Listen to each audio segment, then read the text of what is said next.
शापं श्रवणं श्रीमदाततं भुवि गृह्णन्ति ते पुरिता जनाः. Reading from the Gospel of Sri Ramakrishna. Before reading from the Gospel, I would like to tell you about the importance of the Gospel. Rashtrakavi Kuvenpu, his introduction to the Gospel in Kannada is very absorbing and very elevating. So from that portion I would like to read. This boundless, all-embracing idea that had been lying inherent but so long concealed in the religion eternal and its scriptures and now rediscovered, it is being broadcast to humanity in a triumphant voice. Sri Ramakrishna, Sri Bhagavan Ramakrishna is the reformed and remodeled manifestation of all the past great epoch makers in religion. Of that power which at the very first impulse has roused distant echoes from all the four quarters of the globe, conceive in your mind the manifestation of its fullness.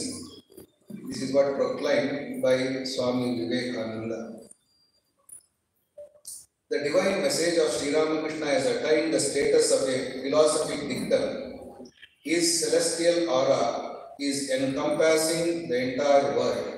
Myriads of lives are blossoming in the sunshine of his life and teachings.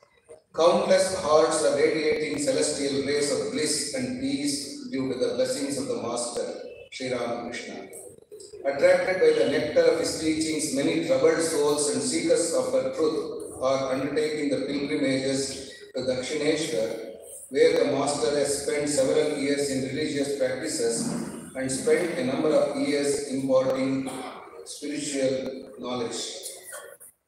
The story of the saint's life and teachings is being published in far-off places across continents in the native language of its populace. The new mantra coined by and given currency to by Swami Vivekananda, Atmano Mokshartam Jagadhitaya Cha, meaning for the emancipation of one's own soul and the good of the world, has brought into being a unique spiritual and service organization, the Ramakrishna Mission. The mission has been encompassing slowly and silently all people across the world with its maternal warmth.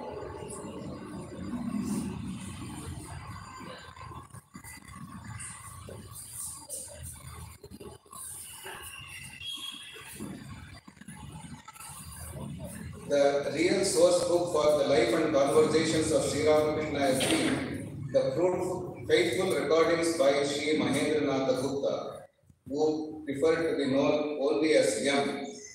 His record remains an incomparable masterpiece, a prodigy of simplicity catering to the spiritual needs of the learned and the not so learned at the same time. As one reads through it, one feels that Sri Ramakrishna himself has incarnated as the Gospel, as meticulously recorded by M. The world does not yet seem to realize the magnitude of its debt to M for the great service he has rendered to humanity by diligently recording the conversations of the God-man of Dakshineshwar. To put it in a nutshell, Yam's work is as great as the founding of the Ramakrishna Mission by Swami Vivekananda. This is what the highest tribute one can give to the Gospel of Sri Ramakrishna, who says the writing of this book, Sri Ramakrishna Vachana Veda, is equivalent to the Ramakrishna Mission started by Swami Vivekananda. To tell the importance of this, I read out some portions. The Gospel of Sri Ramakrishna is a veritable temple on one's farm, a veritable hermitage on one's farm, a veritable place of pilgrimage on one's farm. That means, if you keep the book on your palm, that itself is a temple. He says, it is a veritable temple on one's farm, a veritable hermitage on one's farm, a veritable place of pilgrimage on one's part. But unlike a temple or a place of pilgrimage, there is no chance of its getting polluted, nor is there any chance of its getting dilapidated like the structure of a temple. The home that houses this gospel will itself become a temple.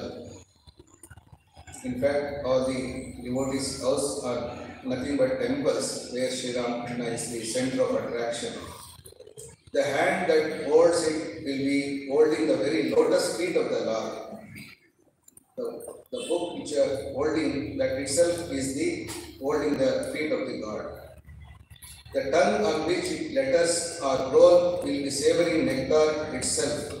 The gospel is the repository of bliss. It is the ocean of peace. It is the manna of divine knowledge.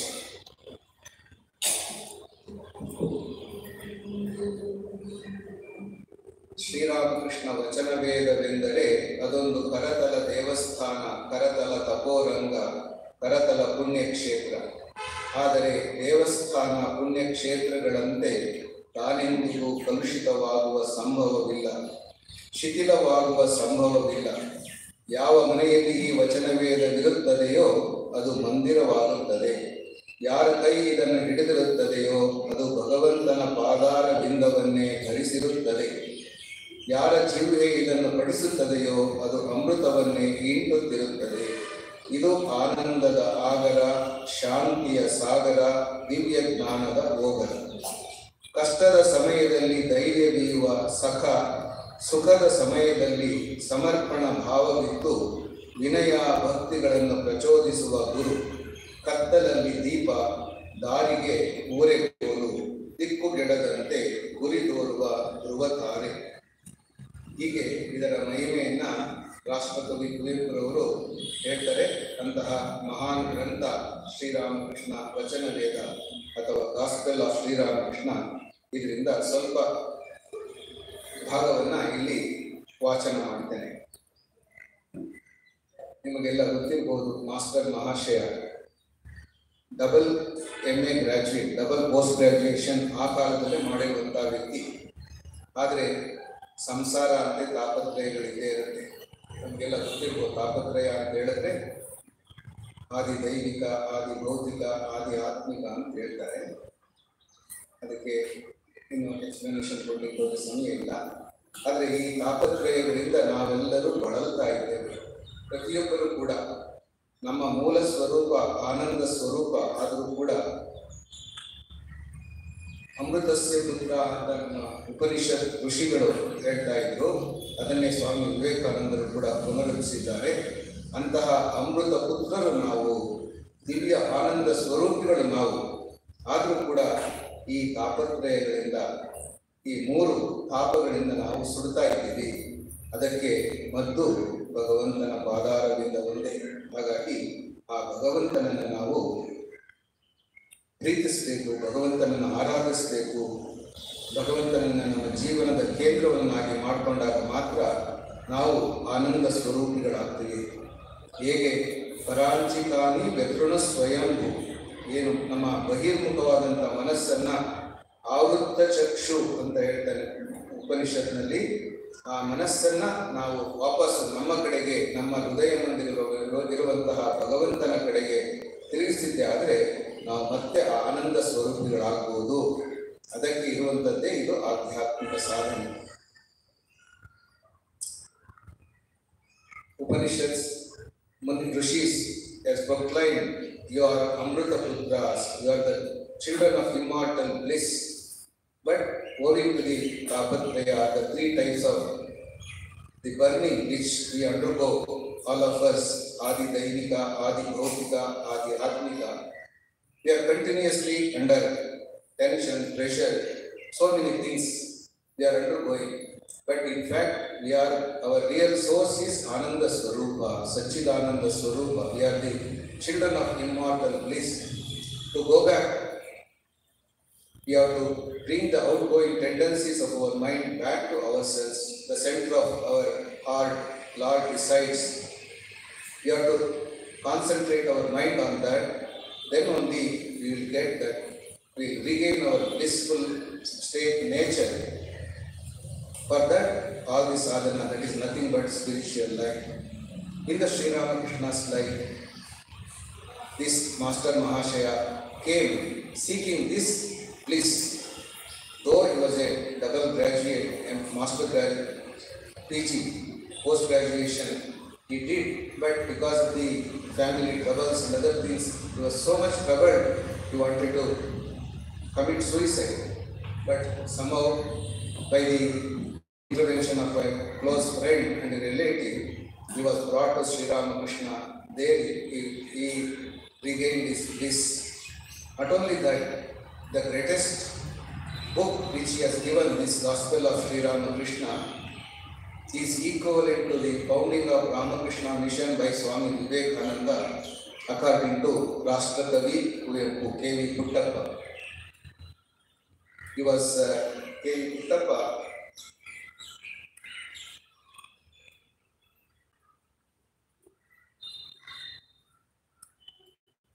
Kuvempu is the acronym of Dr. Kuppalli Venkatappa Kuttappa, the greatest literary doyen of 20th century Karnataka. Kuvempu has authored, he was retired as Vice Chancellor. He has authored more than 80 books which include poems, novels, short stories, essays, children's literature, lectures, literary criticism, biographies, autobiography, and an epic, Sri Ramayana Darshanam, his magnum opus. Kuvempu was honored with India's highest literary award, the Gnanapita Prashasti, in 1967. He has also been conferred honorary D.Litt degrees by many universities in India and abroad. He was confirmed the title of Padma Vibhushana by the Government of India. The Karnataka government has honored him with the title of Rashtra Kavi, the poet laureate. He received initiation from Revered Swami Shivanandaji Maharaj, a direct disciple of Sri Ramakrishna and also second president of the Ramakrishna Order. Sri Kuvempu lived for more than 10 years in the Ramakrishna Ashrama at Mysore. Kuvempu has authored 2 biographies, one of Sri Ramakrishna and the other of Swami Vivekananda, both of which are hailed as inspiring masterpieces. And also he has written some poems on Sri Ramakrishna, Swami Vivekananda, and also Holy Mother.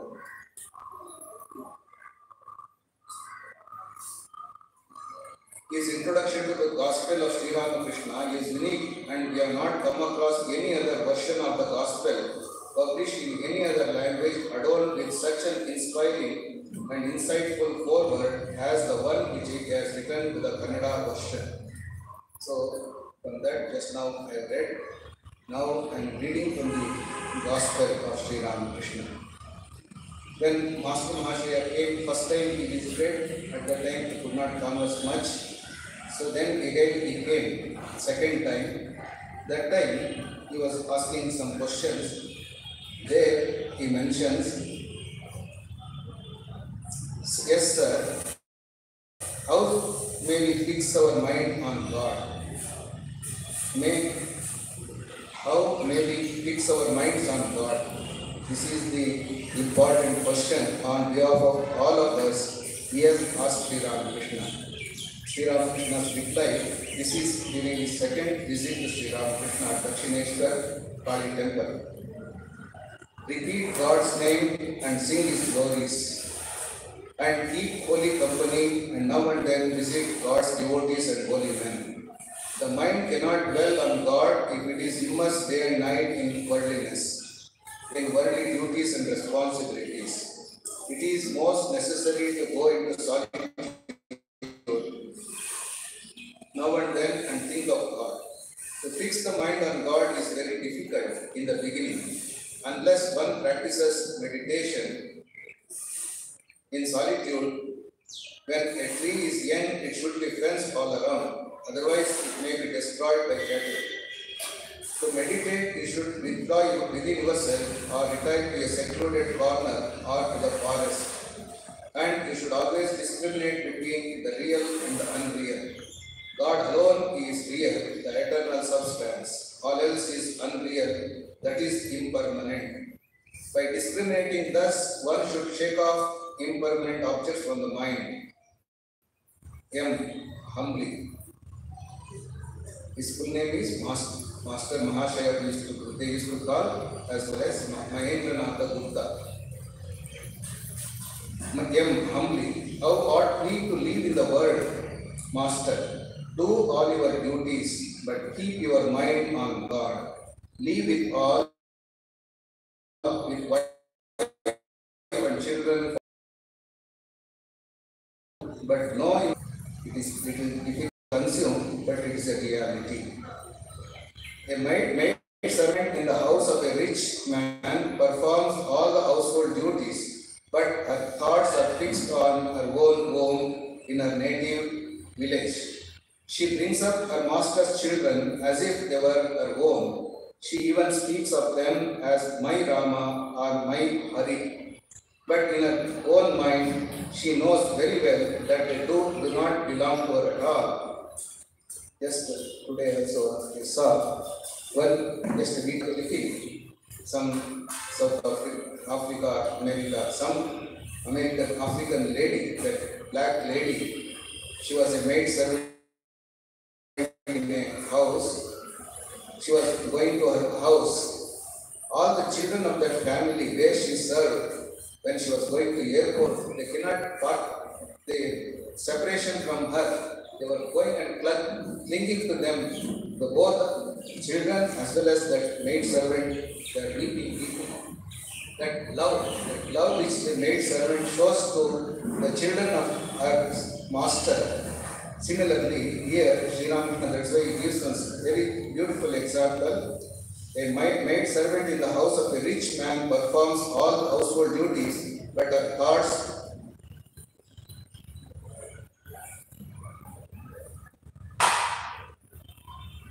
are fixed on her own home in her native village. She brings up her master's children as if they were her own. She even speaks of them as my Rama or my Hari. But in her own mind, she knows very well that they do not belong to her at all. The tortoise moves about in the water, but can you guess where her thoughts are? There on the bank, where her eggs are lying. Do all your duties in the world, but keep your mind on God.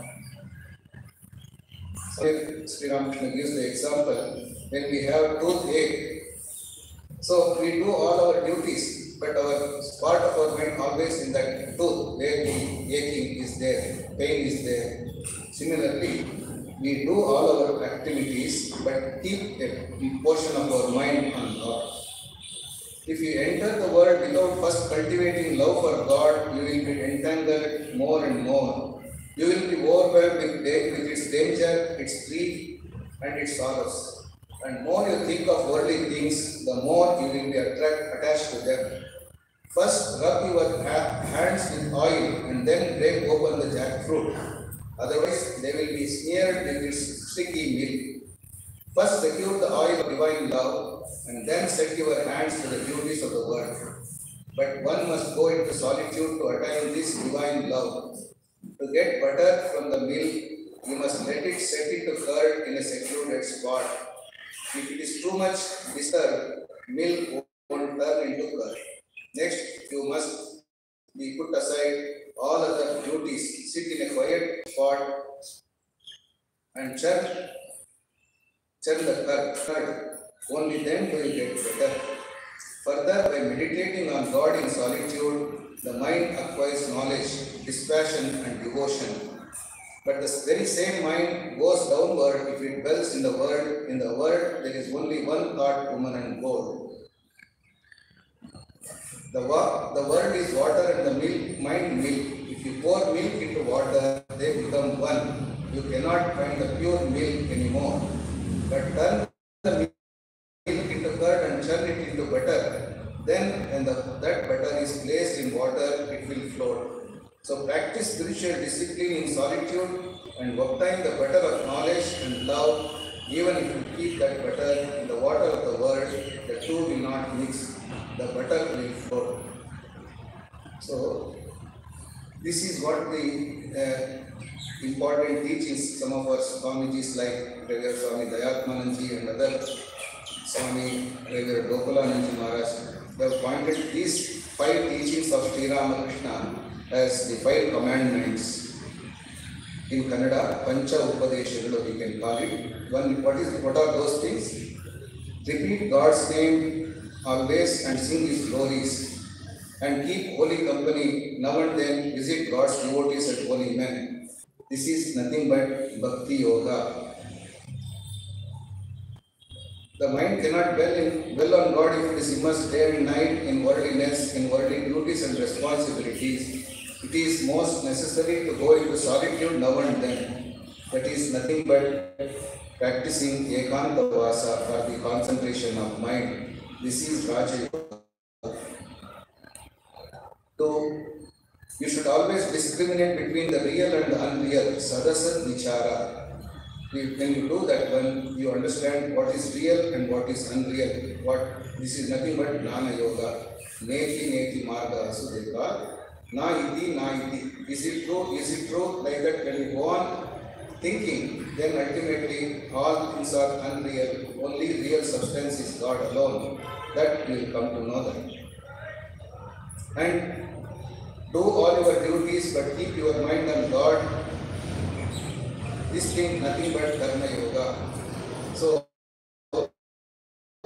this is Sri Ramakrishna in a crux, in a simple answer to the question of Master Mashaya. He is given the combination of all the yogas, which Swami Vivekananda, when he drawn the picture of the emblem of Ramakrishna mission, there also he has mentioned about the 4 yogas, that it takes more time. So I conclude here. Here what 4 yogas Sri Ramakrishna has told, how to make the combination of all the yogas and reach God. This is how to progress in spiritual life. These are the ways. And Swami Vivekananda also has written 4 volumes of 4 different yogas: Karma Yoga, Bhakti Yoga, Raja Yoga, and Jnana Yoga.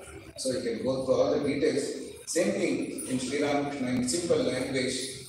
So he has told us, let us all remember Sri Ramakrishna's sayings and lead a God-centered life. Whether we are living in the monastery or in the household, let us, when we keep this temple book on our arm, that itself is the temple. That's what Sri Rashtrapati Kuvenpu says. Let us also try to absorb the teachings of Sri Ramakrishna in our life and attain the bliss. Om Shanti Shanti Shanti Hari Om Tat Sat Sri Ramakrishna Pranamastu.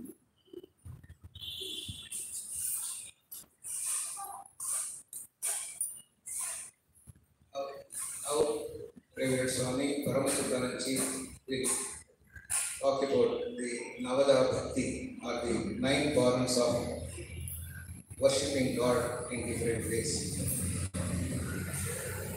As you know, Reverend Swami Paramasuddhananji is the head of our Ramakrishna Villupuram. He was here for about 8 years in Ramakrishna Math. Also, he is well known to most of you. So, Reverend Maharaj is a scholarly person. This is a combination of the work and all the scholarly attitude also he has developed regarding the scriptures. He has got good knowledge of the Bhagavata also. From that, these 9 forms of worshipping the God is taken. So he will elaborate on this topic. Reverend Maharaj, please come.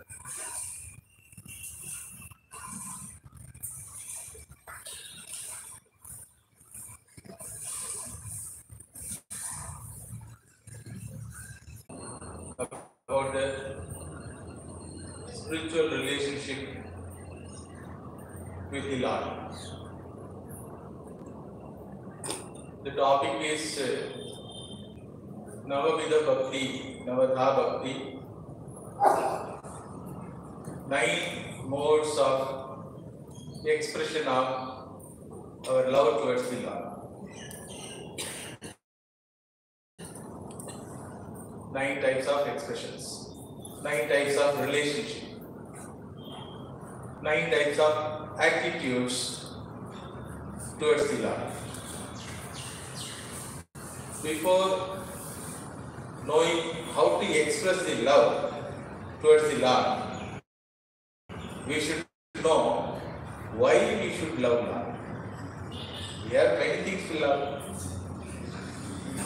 Why should I love Lord?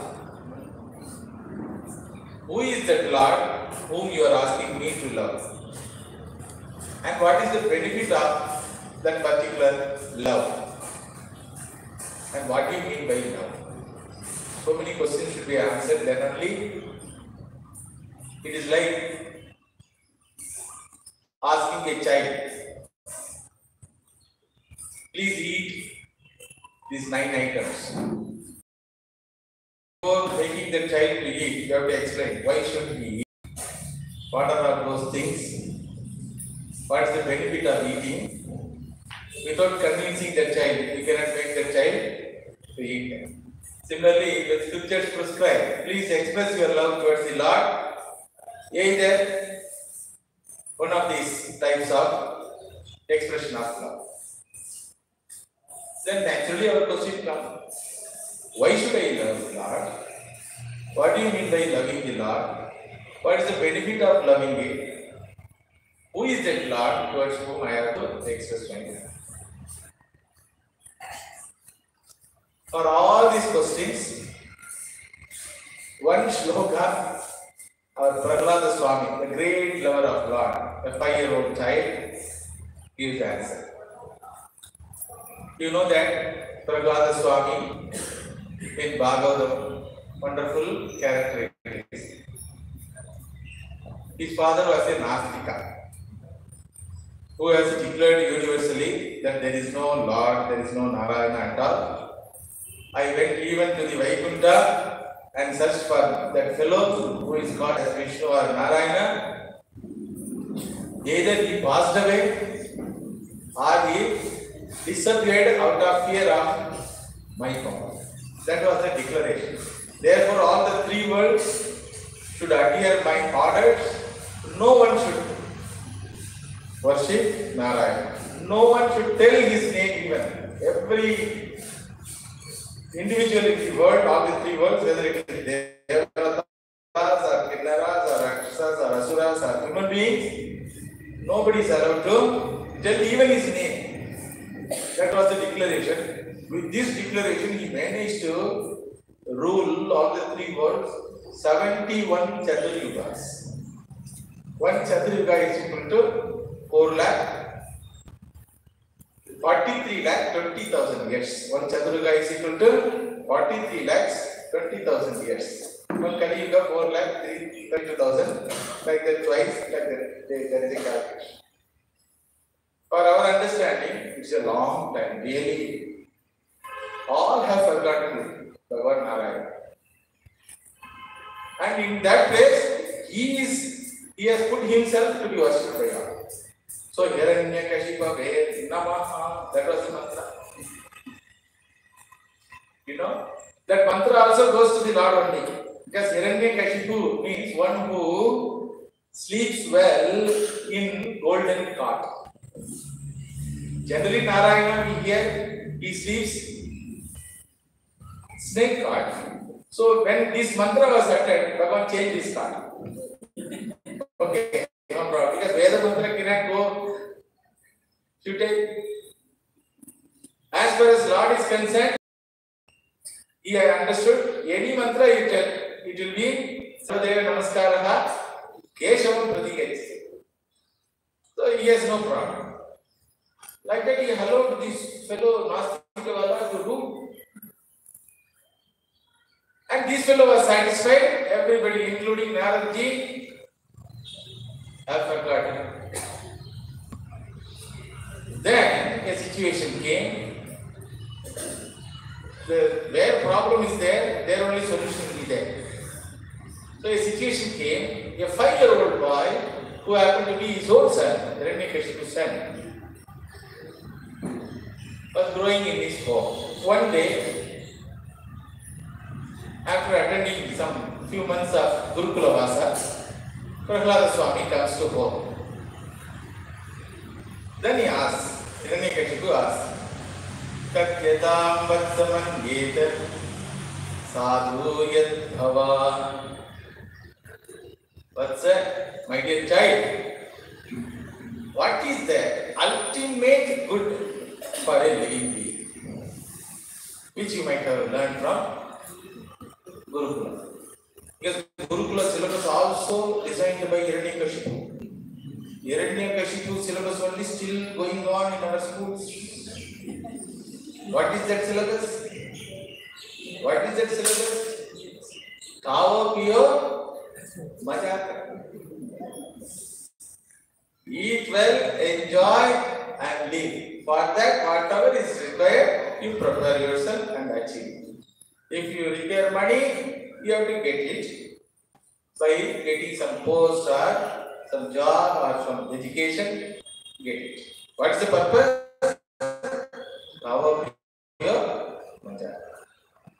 So no syllabus teaches us the validity of being truthful, validity of being loving, validity of being simple, devotion. No syllabus in our schools teaches.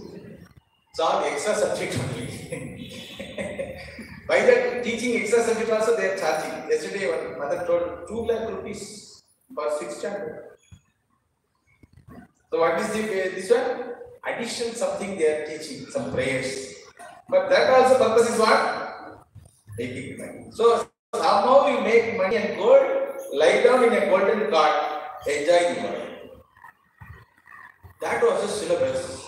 When Hiranyakashipu asked his child, he thought this fellow also will repeat same thing. Because whatever taught in the school, that only children will. Baba, black sheep, have you eaten food? Yes sir, 3 bags full. What is the benefit of memorizing this poem? Neither teacher knows, nor the child knows, nor she knows, but still going on. Tinkle, tinkle, little star. What is the benefit? I don't know. So the Hiranyakashipu thought, this fellow also will reply like that. But Prahlada Swami had completed his Gurukula Vasa while he was mother's womb. Tatsaranye suraparyate dinam sada samudvigna dhiya asadraha Hidvatmapatam grigam andhagopam vanam gato yat harim ashrayet. Beautiful answer. Whenever in our mind the question comes, why should I love God? Why should I worship God? This is the answer we should remember. Harim ashrayet. You have to love the Lord. You have to hand over your life to the Lord. There is no other way. You can postpone. Up to that time, you will be getting nice or bad things. Or nice bad things. You don't have any option. That it doesn't have option, better to follow. First reason is Harim Ashrayet. Why? Because the reality is Idam Brahma, Idam Chatram, Ime Loka, Ime Deva, Ime Veda, Imani Bhutani, Idagam Sarvam, Yadayam Atma. The reality is, whatever you see, you experience, you transact it, that happen to be one of the manifestation of that reality whom the scriptures talk Lord. So therefore you cannot avoid. If somebody says, I want only money, money is nothing but another name for Bhagavan, Dhanalakshmi. Money is not that. No, I love only my child. I don't bother about money. That is also another form of Lord only. What is that? Santanalakshmi. No, I always love food, Swami. I am a foodie. I love eating varieties of food. That also is another form of same Lord.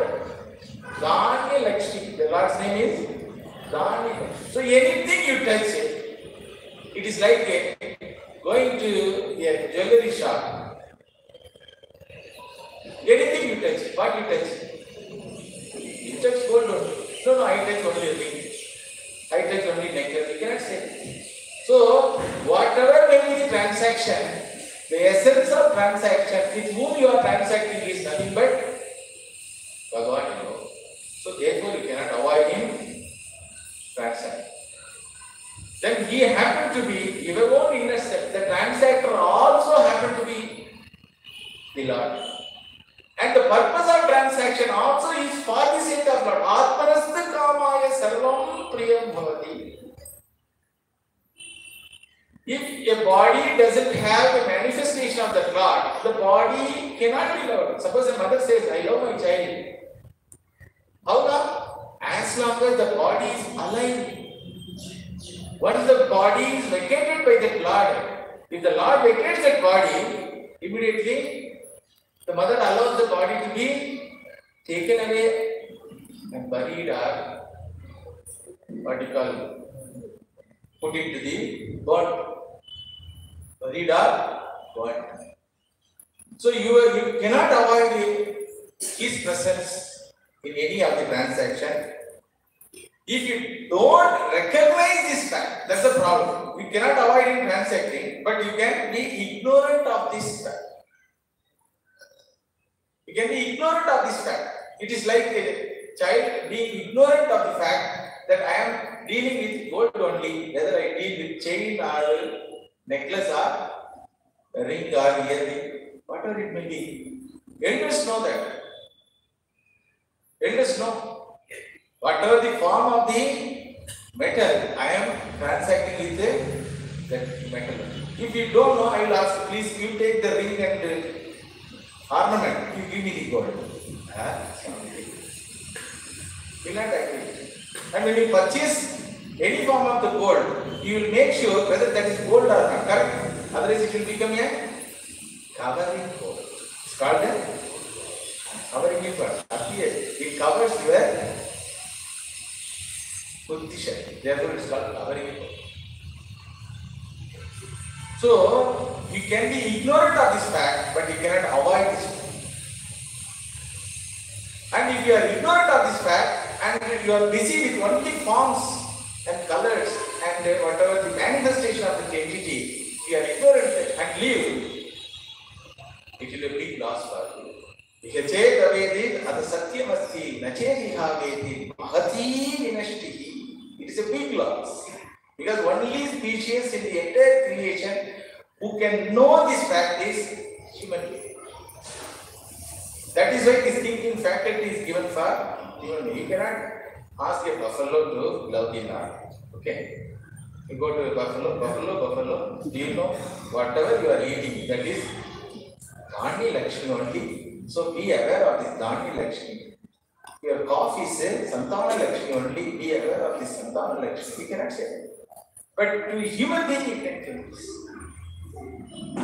So it's a big loss. Third reason. Fourth reason is, if you want to be free from fear of life, there is no other way for you.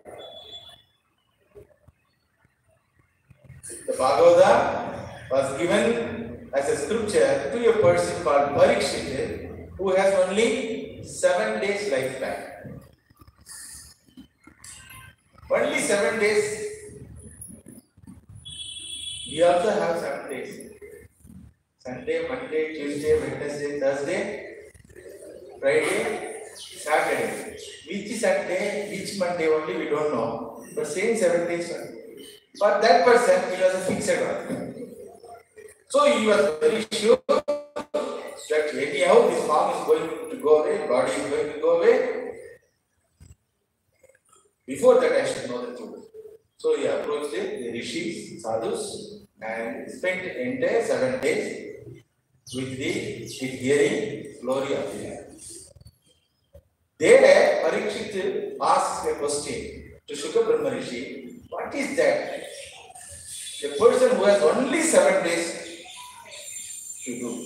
What is that duty? Prathama Kartavya is what?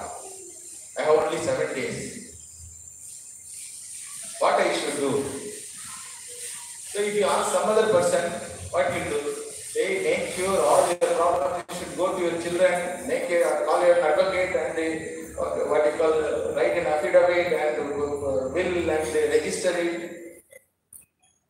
Then make sure all the relatives to come, have a nice dinner or what you call,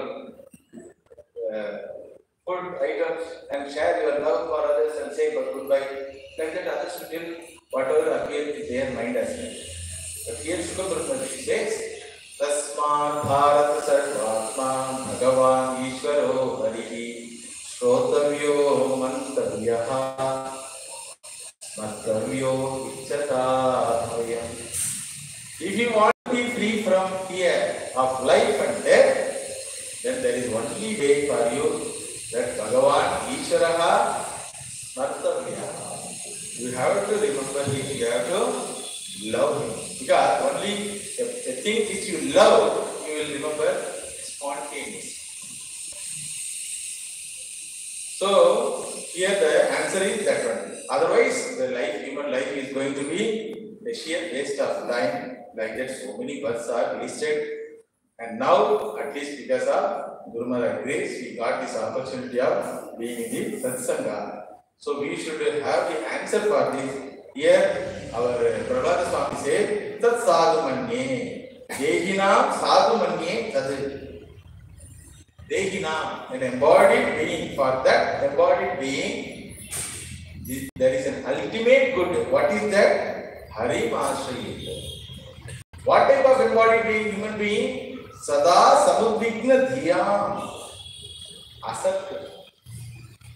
All the time worry about, all the time being anxious, all the time being guilty. Any one of this thought process carries our mind.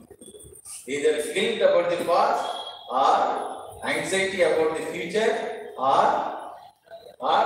being jealous, or being angry with regard to the present. So these things are always tormenting the human being's life. Therefore, if you want to get rid of these things, unwanted things, then there is no Hitvatma Patham Dranam Andhakopam. Every individual is tied down to his family and family members. Because physical personality alone becomes an important personality mind. Many of the minds are hearing so much of what you call Shastra and other things also. I am body idea is all the while ruling us. And you can never satisfy this body, never satisfy the sense organs, never satisfy the family member's body and sense organs. It is impossible. Never handle your body successfully because you want to be thin, lean, trim, but it becomes like this.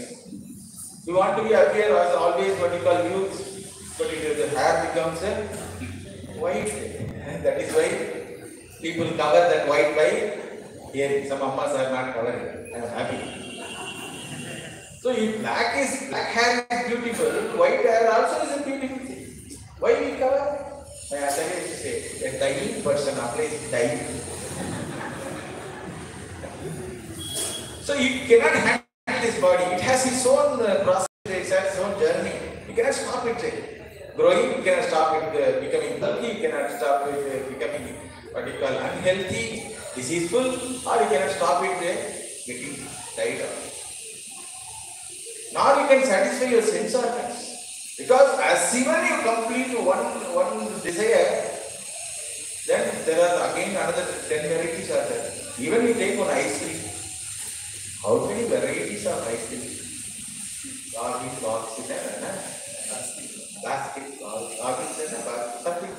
quality ice cream, amul ice cream, so many. So you cannot satisfy any of the sense organs. Now you can satisfy the others also, family members. That's why even after 20-25 years also, when there is a quarrel, what is expressed in that quarrel?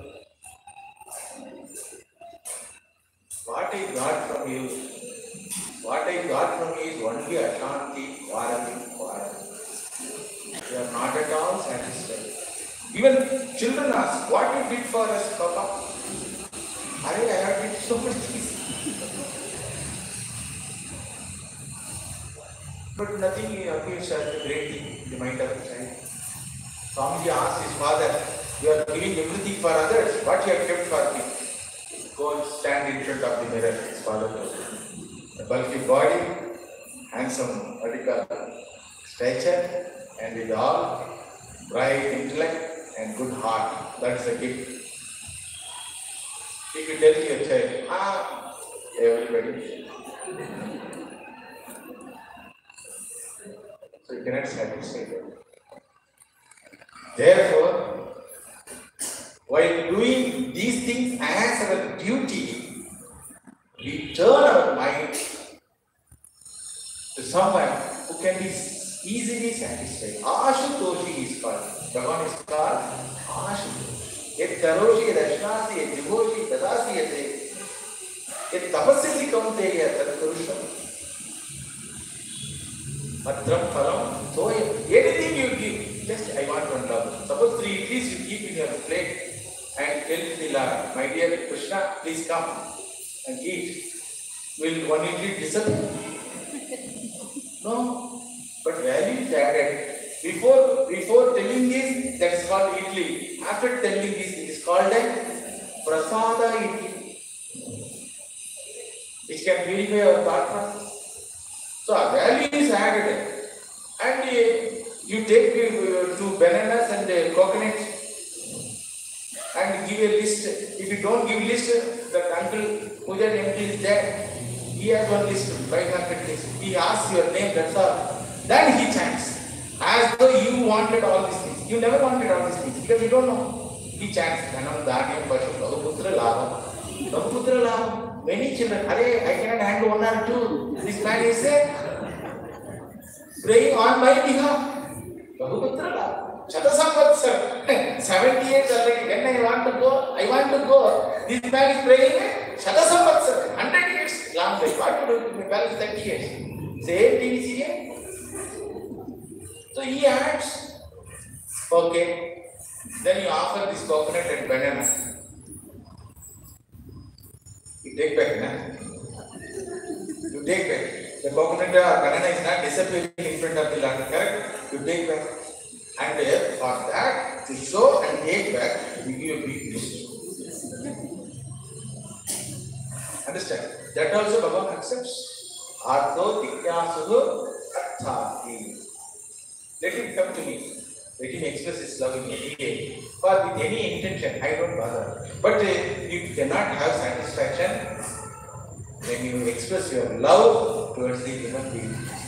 Bhagavan says, you just act also, no problem. One day you will feel the reality about that act. Suppose you take Prahlada Swami, he never did any puja. Because all the 3 words are prohibited doing Narayana puja. Understand? Nor he chanted any mantras. What he did all the while is simply love the Lord. Without anybody's knowledge. Even his own parents don't know that he is loving the Lord. Understood? So that is why even after 5 years when he is asked, he cannot tell lie to the father. Therefore, all the while what I learned is from my Garbhavasa that I should love the Lord. Therefore, Hari Ashraya. So even if you don't give anything or express the love, even if the love is kept within you, Lord recognizes that love and protects that devotee. Same thing you apply to your family members. You sit and think about your missus. Suppose you are Narayana. Name, look at Narayana. Your missus name is Lakshmi, suppose. You are meditating on your wife. Without uttering anything. What she will think? Morning itself, this fellow is sad. Hey, vegetable is not there for cooking, go and bring. He's smiling. What smiling? For cooking vegetable is not there. Suppose if you tell, I am meditating on you, what will be the reaction? Those are meditating on me. Or you express your love by, so expression, one of the expression of love is telling the Lord's name. That's also expression of love. So you same thing method you apply here, right? Lakshmi, Lakshmi, Lakshmi, Lakshmi, Lakshmi, Lakshmi. What happened? Why you are telling my name? Why you are calling me? Lakshmi, Lakshmi. I love you, Lakshmi. Lakshmi, Lakshmi, I love you. Then what she did? He goes, this man is alright. Yesterday he was meditating. He told meditating on me. Then somehow he managed to get rid of that. Now he is telling my japa. Rama japa. Lakshmi. Did they accept? No human being. Bhagavan accepts all these actions. So what is the problem for us? To remember him and love him. Neither he wants anything from us, nor he wants our love to be expressed. Because Prahlada never expressed his love. Never expressed, but he loved. So expression comes later stage. Do we love or not? Why should we love? What is the meaning of it? That we should be very. So therefore he says, get rid of all this nonsense and love the lovable entity. Who is that lovable entity? In all human beings, there is an entity because of its presence only. You love any human being or anything. Some fellows are that they don't love human beings, they love pet animals. There's problem, one-side transaction. When this fellow comes inside, wife goes kitchen, children go doing homework. Nobody invites him. So he brought one dog. The dog knows my master is coming. Okay. Then as he arrives, the dog expresses love. So he feels at least my dog is expressing my arrival. Happiness in my arrival. There are some fellows, even dogs also go inside. Because which mood this fellow will come and feed, dog also cannot. So love is the essence of our life. Who to love? We have to love a lovable entity, by loving whom we can love anybody and everybody. Therefore, we cannot avoid loving. Answering that. Now, Hiranyakshipu got very angry. Then he laughed and asked his Chanda Math, the two teachers were there. Are my syllabus is not this. You have taught something out of syllabus. Then they told, we did not teach. Somebody might have told.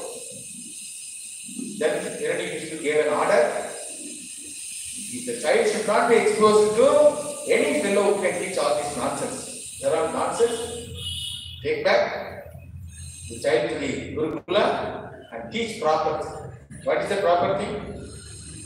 Narayana Sollade. Don't tell Narayana name. This teacher sat keeping Prahlada in front of him. So one teacher says, Narayana, don't tell Narayana. Prahlada says, Narayana, Narayana. Another teacher, don't tell Narayana, Narayana, Narayana. So they cannot make him to stop telling Narayana. So they tried one period, they got tired and felt anger also. They went for lunch. So lunch period is there, Gurukula Vasa, so many children are there. So two children became teachers. One child became Prahlada. So three group, imagine, entire Gurukula, so 300 people, 100 groups are sitting. Narayana Sollade. Don't tell Narayana. Narayana. When teachers came back, they saw and heard the entire Gurukula was telling about Narayana. Because now Prahlada got chance. So far he was hiding his love. When father asked them, he has to tell.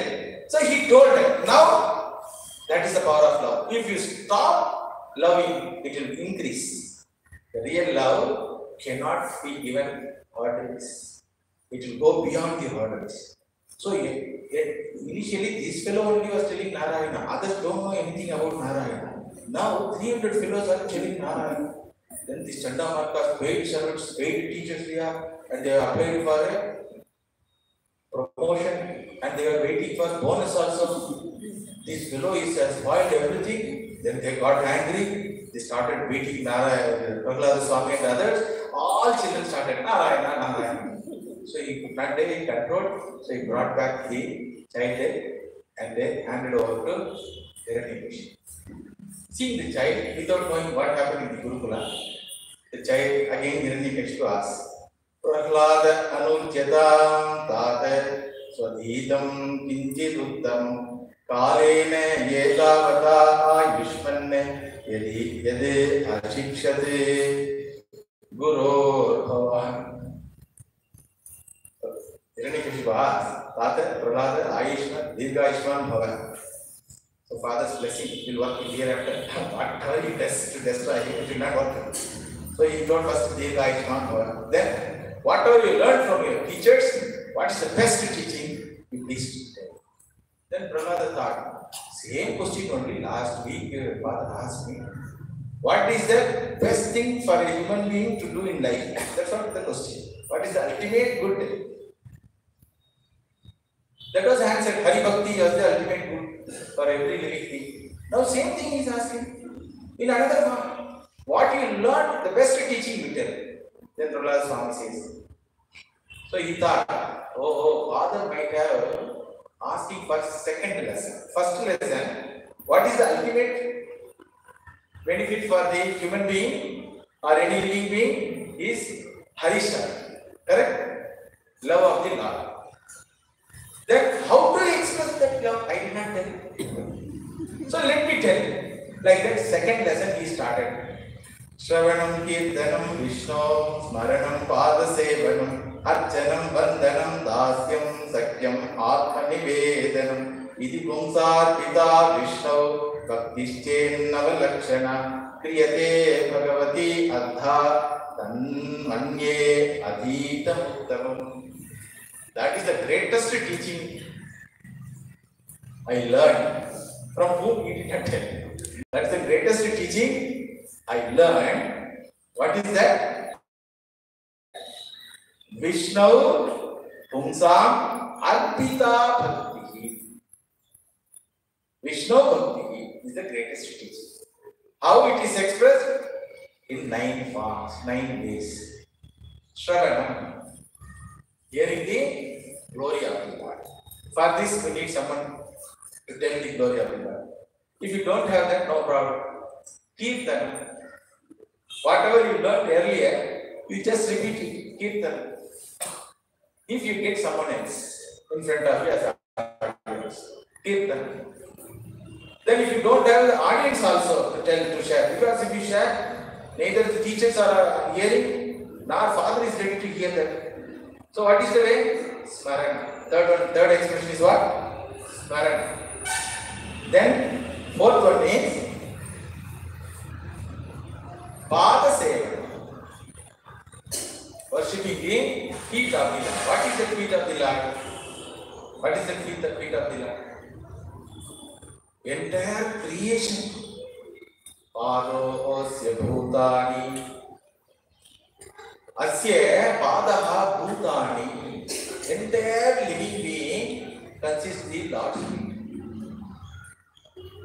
So serving the other living beings, other human beings is the fourth aspect of our expression. Then Archana. Worship the Lord with flowers. What type of flowers? Rose, jasmine, not that flowers. According to Prahlada Swami, you can offer 8 wonderful flowers in any season. Because some flowers are not available in some season. In any season, you can offer these flowers. What are those flowers? Ahimsa pratamam pushpam pushpam indriya nigraha sarva bhuta daya pushpam shama pushpam visheshataha shantir pushpam tapak pushpam dhyana pushpam tathaivacha satyam ashtavidham pushpam vishnu pritikaram bhave. Lord will be very happy if you offer these flowers. These are all Atma Guna. A devotee should have these type of Atma Guna. Then only his worship will be called as a expression of real love. What are those Atma Guna? Ahimsa. I cannot hurt anyone, any living being for my selfish interest. Indriya Nigraha. Generally, our Indriyas are always getting disturbed. So, handling those Indriyas is called Indriya Nigraha. Sarva Bhuta Daya. I cannot see someone suffering. Sarve Bhavantu Sukhina. It's all in thought process only. Nothing else you want to give, you can give to the Lord. Then Shama Pushpam. If somebody hurts you, you are patient enough to forgive him. Then Shanti Pushpam. Fifth one is Shanti. Trupti. Shanti means Trupti. Whatever I got in life, this much enough. I cannot count the missings. I can be happy by counting the blessings. If you start counting the missings, what are all missing? You tell. What are the blessings? First you should know. I have a good human body. Heart is there. Thinking power is there. Good sense organs are there. Family is there. Culture is there. Satsanga is there. Philosophy is there. Theology is there. There is a purpose for my life. These are all counting the blessings. You count the missing. I don't have Ramba Bhumasi for my entertainment. I am not Indra. I am not that king. I am not that much Draupadi. I am not, you put the list. Yes, there. So therefore, Shanti is very important. Whole life I have to be happy. This much is enough for me to be happy. Suppose a person wants to be without hunger. How much food he requires per time? 40 idlis or 4 idlis? 40 idlis or 4 idlis? Only 4 idlis. Even if he cooks 40 idlis, he has to share those 36 idlis with others. So I am satisfied. Then Jnana Pushpam, remembrance of the Lord all the time. Then Satyam, being truthful, like that. 8 type of flowers offered. Then this is the subclass of the Archana. What is the meaning of worship the Lord? Then 6th type of expression is Vandanam. Vandanam means you just be humble towards everything happens in your life, towards everyone you meet in life, towards every situation in life. This humility is missing in our life. That is why we resist always. And we ask the question, why I am suffering? What papa he did? As though you know all the papa's list. Anybody can know? So this question is the sign of arrogance. Why people who are doing all nonsense things are being happy? I am an army person. That itself is the question. Okay. What is dharma? Who determines what is right and wrong? So this is called arrogance. So I appreciate the entire system, the creation, the Virat Swarupa it is called as it is. If rain comes, people complain. If rain doesn't come, people complain. While standing in the queue in Tirumala, people complain. Okay, when the queue goes faster, he feels happy. How the queue will go faster? Okay, there generally happens fast, correct? But when this fellow comes there, he wants to stay there. Arey, when somebody is arrogant is done, then only he came here. So for that fellow one rule, for you another. This is called resistance about the system, about the creation. So that resistance is not there. That's called Vandanam. Then Das, serving the Lord. Serving the Lord means the Lord doesn't want any service from us. Please understand. He is a Purna Vastu. Without us, he is really happy. With us only he is in trouble. So some archakas are there. You might have seen in the temples. I am not criticizing. You might have seen in this pujaris. Archakas means pujaris. So relatives say, whenever this particular archaka goes, Bhagavan goes away. Because this fellow takes a brush. Arey, there is Chidvaya Murthy. Guru Maharaj never did like scratch. So that fellow thinks that it is a stone. So he scratches. So Bhagavan has to get up. And he offers how? After scratching his head, he offers. So no, what you call that sanctity. When we find that our own Ishtadevata is sitting and waiting for our worship, can we walk like this? You see the archakas? And North India, if you go, they will keep this, what you call, Bon Parak also, that Vida. Hari Om. Hari Om, but Hari Om it is. But Pan is there inside. Okay? You cannot spit also. Mantra will be a mantra. So Bhagavan has to manage. So he doesn't want our service. It is an opportunity and privilege for us to worship Him. How? Worshipping the statue is one type of worship. Worshipping the Lord in all human. Shivajnane Jivase. Guru Maharaj told us. Swamiji declared to the word Shivajnane Jivase. Atavam Sarveshu Bhuteshu Bhutatmanam Talayam Arhaye Danamanabhyam Maitriya Abhinena. Kapila Bhagavan says to his mother, Mummy, don't stop worshipping me with the only statues. Worship me in all living beings. Then, eighth form is Sakyam, being friendly. This is out of knowledge. You can be friend of Lord only when you forget His glory. Please understand. You can be friend of someone only if you forget the difference between you and him. Understand? As long as you think I am small, you cannot be a friend of God. Understood? To be a friend, you should be equal. That equality is in the form of knowledge. That Arjuna had this.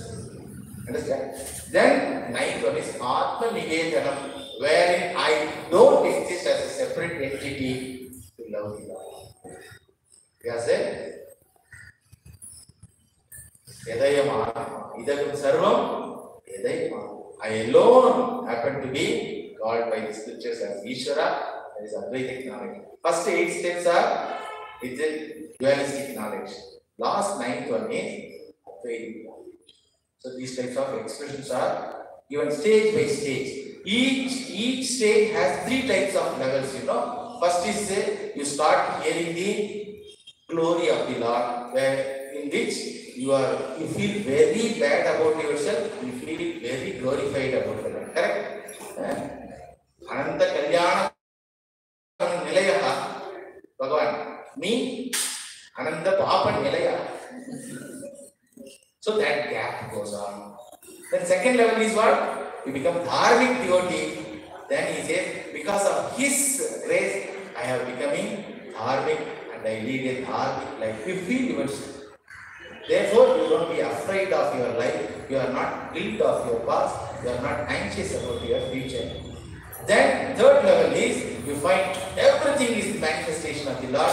Nothing is different from Him. Therefore, there is no discrimination in my love, either towards the human being or towards the animal or even towards the Lord. Ekanath Swami was there. He was taking Gangajal for his puja. In between, on the way, he found that donkey was thirsty and was what you call soon. So he went and offered that Gangajal to donkey. Other Brahmins, what you call objected, what is this nonsense? So much distance we have from they have gone for bringing Gangajal. So we have walked so much and he offered the donkey. He told no, it's not donkey. Then it is Panduranga. We are saying it is donkey. No, it is Panduranga. You go and text, you will see that one. When the Brahmin, one of the person wanted to test his word, but he tells the Panduranga is there. That is the vision. So each level, you go through these stages, and it's a long and happy affair. The spiritual journey is a long and happy affair. It is not in hurry, because we have nothing to do from the Lord. Okay? We don't want anything from the Lord. What is the meaning of love? Love means what? No expectation is called love. All the things are transaction, profit and loss. Prahlada Swami will be offered a boon from Narasimhamurti. Then Prahlada Swami says, I am not that type of devotee, Bhagavan, that you can offer something to me. Nor you are that type of the master. By offering something to me, you can establish as a giver of boon. The receiver also receives something because he is a beggarly mind. But I am not that devotee who can ask something. And those who ask something and get from you, they are all some money people. They are all business people. They don't want you, Lord. They want something from you. I don't want anything. And among the boon receivers, my father is the greatest one. Like Hiranyakashipu, nobody received any boon as per scriptures. Triloka Chakravarti, 71 Chadraviyugas already over, and he enjoyed. Only one fellow, 5-year-old fellow, I did not accept in God. That makes sense. I accepted his father, I respected him, I obeyed him. I did not accept him God. So he could have told, all right, whole world is respecting me and worshipping me. One fellow doesn't worship me, no problem. That is called atrupti. I told you that. You can never satisfy your mind. So that fellow, Satsai Nirastaha, he is like that. See? He has very intelligently, he has asked so many boons. And that type of intelligence doesn't work with you, my Lord. Satsai Nirastaha, he is fallen now. So don't ask me to ask any request. I ask one more. Give self-knowledge to all. Bhagavan failed. It cannot be given. You cannot receive it. Because it is yours. So many things are there. So the end of the what you call satsanga is this. Why I should love the Lord? The answer is because I cannot avoid and there is no expenditure. And loving others will create a lot of problems and dissatisfaction. Loving the Lord without expenditure. With just what you call anayasaha. No ayasa at all. No hard work is required. Just remember it. So therefore, I love the Lord. Who is that Lord? One who happened to be the Antaryami, one who happened to be the life and the essence of all living beings, one who happened to be Bhagavan, having all Kalyana Gunas, one who happened to be Ishvaraha, one who has created this entire infrastructure of all living beings, one who sustains everyone, and one who happened to be my own real self. That is the Bhagavan. What is the meaning of devotion? Not asking, no complaints, no appeals, no obligations. What is the devotion? No appeals, no obligations. And who is that Lord? He happened to be myself. What is the benefit of that? I feel happy, that's all. I feel happy. Whether somebody is there with me or not, I feel happy. Many are there or not, I feel happy. Something object is there or not, Bhagavan is there, I feel happy. So, being happy is the ultimate goal of every human being. Unconditional happiness. Niratishaya Sukham, it is called. Anandaha, it is called. And it happened to be our own reality, our own possession, our own Lord. So, one who doesn't recognize this fact, one who doesn't spend time, quality mind and quality time in these pursuits, is an unfortunate person. We all will pray for him, for our own mind, to make us to understand more and more, and for others also. With our love and affection, we persist and continue these devotional practices. May the Mother and Guru Maharaj bless us all. And we may have one question. If I spend all the time, what will happen to my duties? Don't worry, Bhagavan will take care of it. When the being is taken care of, he will take care of your family and your needs. Yoga Kshevam, Vaham, he will take care of it. Okay. So,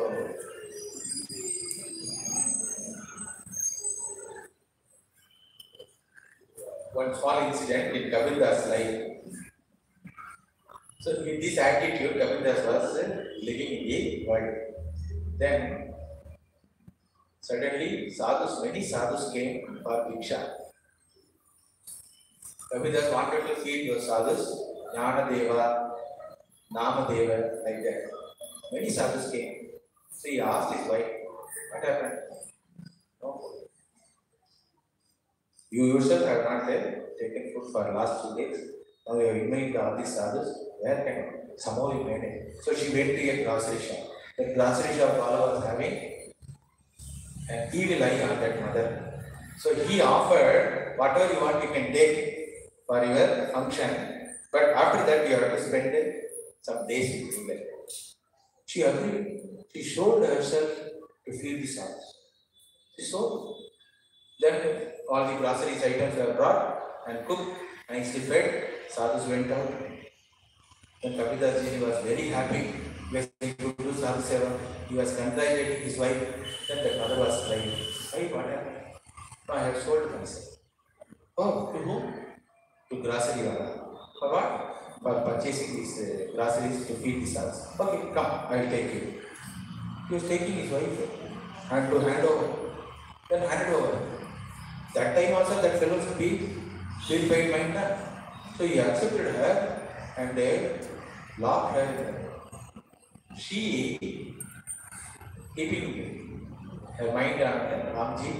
She just prayed. So Rama, if Draupadi asked only, he will come.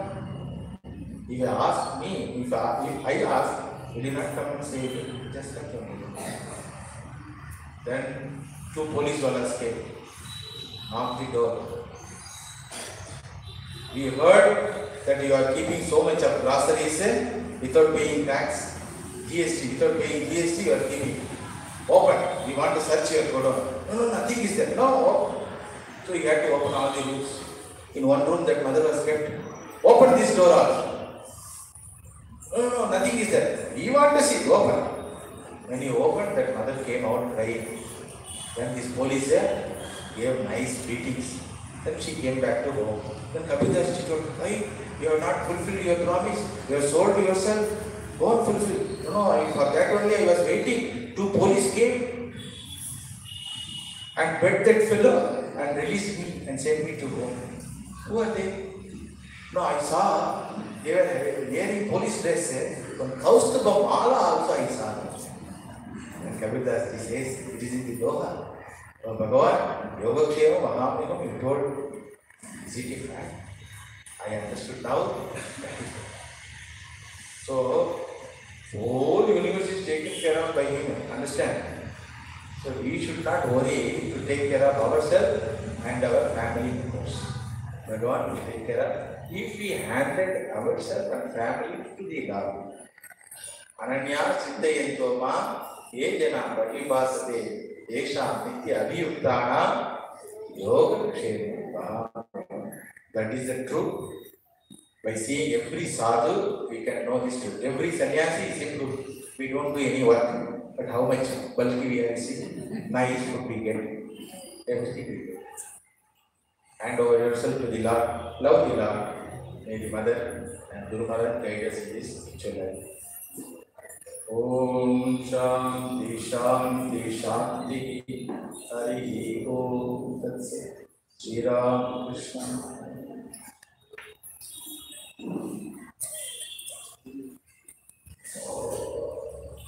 Swamiji was telling about Shivadnani Jiva Seva, Arhaye Dana Mana Jnana. It's a part of the Sri Ramakrishna Math and Ramakrishna mission started by Swamiji, service of God in man. As a part of this, all these activities are done, particularly in this distribution of blankets during this winter. We have taken up about 500 blankets we are distributing. Today, as a token of our gratitude of this service, our government school children is studying in Murphy Town. Their parents, some of their parents have come. 4 ಜನ ನೀವು ಇಲ್ಲಿ ಬಂದು ಈಗ ತೆಗೆದುಕೊಳ್ಳಿ, ಉಳಿದವರಿಗೆ ಊಟ ಆದಮೇಲೆ ಕೊಡ್ತೇವೆ. ಕಂಬಳಿಯನ್ನ ಬಂದು 4 ಜನ ಮಾತ್ರ, ಉಳಿದವರಿಗೆ ಊಟ ಆದಮೇಲೆ ಕೊಡ್ತೇವೆ.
Now, Dr.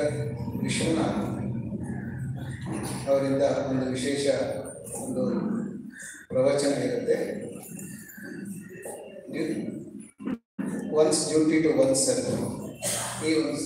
On this subject, he will give a talk. He is a retired deputy director of our National Aeronautics Limited.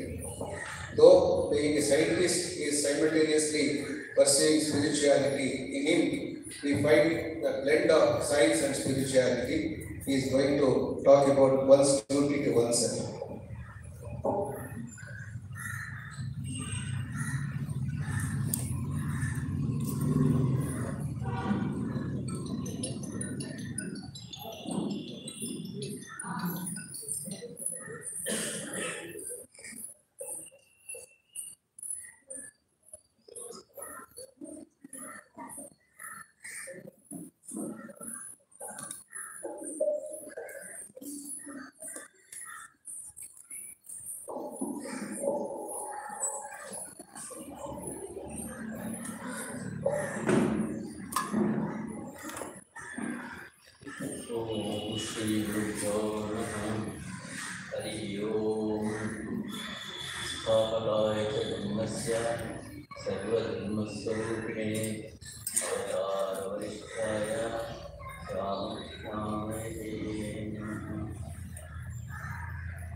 Very nice introduction and background has been laid by going through gospel teachings by Reverend Swami Boswamanji. Then, of course, Ramakrishna Math has given a very nice picture of the concept of surrender, put it in single one word, coming from Bhagavata, particularly Narsimha Avatara. Last thing he referred to was happiness, sukha, santosha. This is the object of everybody. Nirantara sukha, nirantara ananda. That was the last point which I want to touch up in my talk. There is a small illustration or a small anecdote kind of thing, which was my last anecdote to be presented, but I will start with that. Obba Bhutta Ida, every day he used to go to temple, pray to God sincerely. So day after day. And God also was becoming a little bit impatient. Every day Bhutta is coming, God is coming, he is not asking me for anything. Then one day God asked him, you are coming every day, also spend a lot of time here thinking of me and praying to me. Tell me one thing what you want. I will give you 3 boons. More varakodtini. You should not ask more than 3.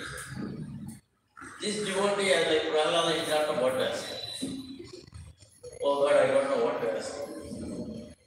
Then he said, go home and come back tomorrow and ask. So next day he comes.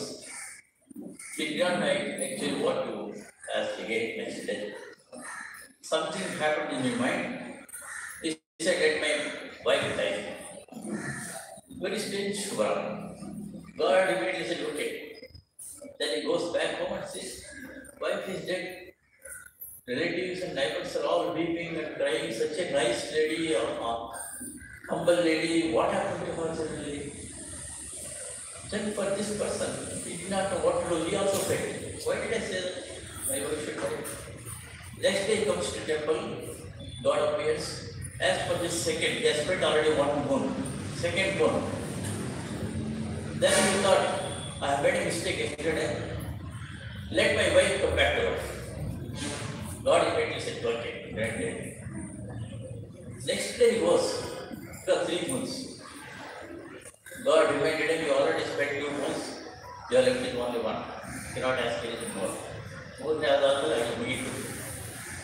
Yet, God, I don't know, I've been thinking. Even I did not sleep yesterday. I don't know what to ask you. You give me what I want.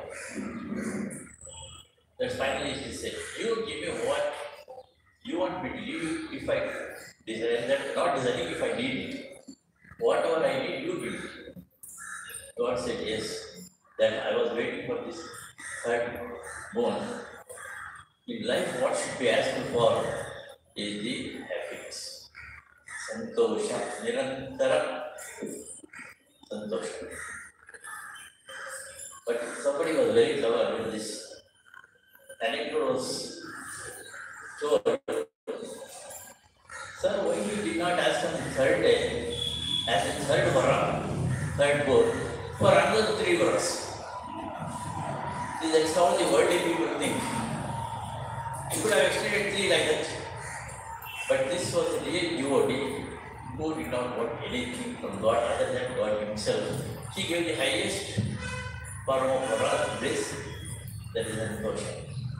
That's why Satchit Ananda is our Nijas Swarupa, which we have to try to achieve that in our this present life itself. So now coming back to the topic which I want to speak and share with you some of the things. Actually, the previous topics who have spoken, our gospel teaching also, all are contained the same thing. That means this human life is meant for God revelation, love of God and God revelation. In which way, Ramakrishna says, I consider him a person, I pity him, who having got this human birth so difficult to get, does not make an attempt to realize God himself. See, keep this one teaching of Sri Ramakrishna day and night. What does it mean? So, am I making an attempt to realize God?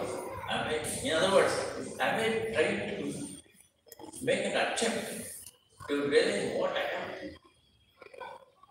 See, if you read through the Gospel of Sri Ramakrishna, you will in the very first 3-4 chapters. Sri Ramakrishna indicates this for 2 purposes. He says to Master M, it is enough if you know who you are, who I am, what is our relation. See, it is a profound statement. Why Sri Ramakrishna says this, or what is the meaning of it? Now means referring to the devotee whom he is addressing, and then says, who I am, referring to Guru Maharaj. So, what is the relation? You Swami's complete books, yoga books, what is there? Swami puts it in the non-yoga. What is religion is all about? It is the eternal relation between the eternal soul and the eternal God. These are the 3 eternal words we use. Soul, God, and relation itself is eternal. But unfortunately, having got it in human birth and human frame and all its requirements of ambition, desire, so many things, we have completely forgotten. We say, keep on telling, I have duty. You are thinking here tomorrow, Monday morning, what should be my duty? At home, in Beko. So Sunday purchase for Beko. Family requirements, office duties to, in office itself we have several types of duties. And this duty definition goes on, except for one, which we generally don't ask for ourselves. What is duty to myself? Is there anybody who answered this question? It is not, I'm not testing anybody, but these sentiments sincerely ask the question at any time. What is duty to myself? The question is, first we should know what is myself, oneself. Is there a duty to oneself? If so, what it is? My presentation, I will make a small attempt to answer this question from different angles. I think most of you may know Swami Yadishwaranji was the president of Halasuru Ramakrishna in 1950-65. Vice President also was a great spiritual personality. We all moved him at all monastic, so we all remember him every day, particularly Bangalore devotees. He once made a statement. We have duties towards ourselves. What is that duty? For this, if we look at one of the shlokas in the beginning of Vedanta, shloka number 5 to precise. Ita ko nasti moodhatma yestu swarthe brahmadhyati. Then the word swartha. Generally, when we say selfishness means anything when I say self, it is generally we say. Cannot it be self? He is asking this, who is that foolish, is there a foolish person? See, Moodhatma means, you know, we all heard in Bhajagovindam, Govindam, Bhajan Moodhamate. He was doing something, by running to run, learn by rote, different current.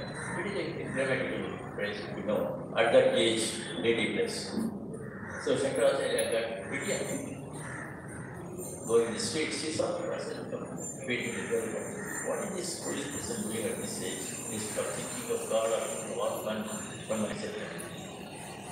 So this Buddha here, is there a foolish person other than he who having got this human birth so difficult to give. Remember this point. Getting his own birth is not a simple thing. It's 84 lakh ಯೋನಿಗಳಾಗಲಿ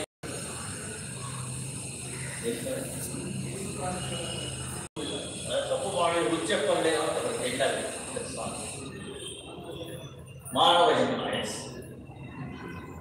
So neglects the matter of his own self. This is exactly the message that Shloka is giving. This applies to all of us. We have duties and we have forgotten all sorts of duties. Remember, we perform the duties also. Not only duties while alive, even we work so hard for the future generation, maybe want to do this. But here is this. Shankaracharya and all the Sadhgurus, they asked the same question. What is the duty? How you understood having performed or made an attempt to perform what the duty is? Now, taking this here, Swapa is not selfishness in this shloka, mother. It means to find the meaning of one's own life. That is the word Swa plus Artha. Artha means meaning, Swa means oneself. So finding meaning in life or the purpose of one's life. What is the purpose of one's life? As we started with, to realize who am I, as Ramakrishna put it, and who is God, and what is the relation. And now different philosophies, like starting from Dvaita, Advaita, Vishishta, Advaita, they define their own who is self and his relation. According to Advaita, there is no difference between this Jiva, Paramatma, and ultimate analysis. Swami was, yes, however, touched on this point in his talk, maybe you could have observed. Jiva and Atma are both creation. Brahma Satyam Jiva. Brahma Satya Jiva. Jagat Mithya. When Jagat becomes Mithya, I am seeing you all, you are not seeing me. How can you say Mithya? Only when I see you as a part of the world and an objective world. That's why in Avalokhan Bhuti, the Acharya makes Drishti Dhanamayam Tatva Pashet Brahmamayam Jagat. So long we see this Jagat, as objective world, that is Vidya. But when you make your Drishti as Dhanamaya, that means as Atma, in that Drishti, Jagat becomes Brahma. You can't see the objective world. You see himself. This idea is repeated in Bhagavad Gita many times. Anyway, moving on, time is very less. We have just 10 minutes left. So, this understanding this, what is it? Swartha here, manifestation of our potential, or what is not inside. What is there but not out. See, Swamiji repeatedly used in his each soul is potentially divine. It is not just divinity, that is divinity coming in the form of pure Adhyatma as Atman or soul or whatever it is. Plus, there are other empirical things also. For example, as a scientist, if you ask me what is the manifestation, my potential you have achieved in life is working for the aircraft, missiles, space vehicles. They are all empirical knowledge. What we call as Apara Vidya. The fall under the class of Apara Vidya. But as a human being, I have other side of this Para Vidya. I am Atman. I am Atman, Satchidananda Swarupa, having a human body. You understand what? There are two qualifications or scope for this very human being. All of us are there. One is empirical, another is adhyatmic. So here we have to manifest both.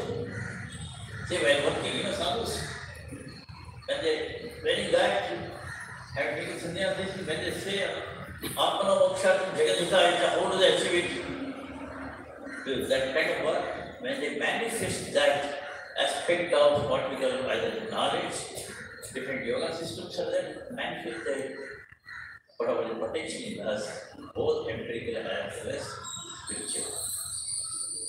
Now, but to just give you an example, when we get what is the benefit of a manifesting this? Take an example of seed.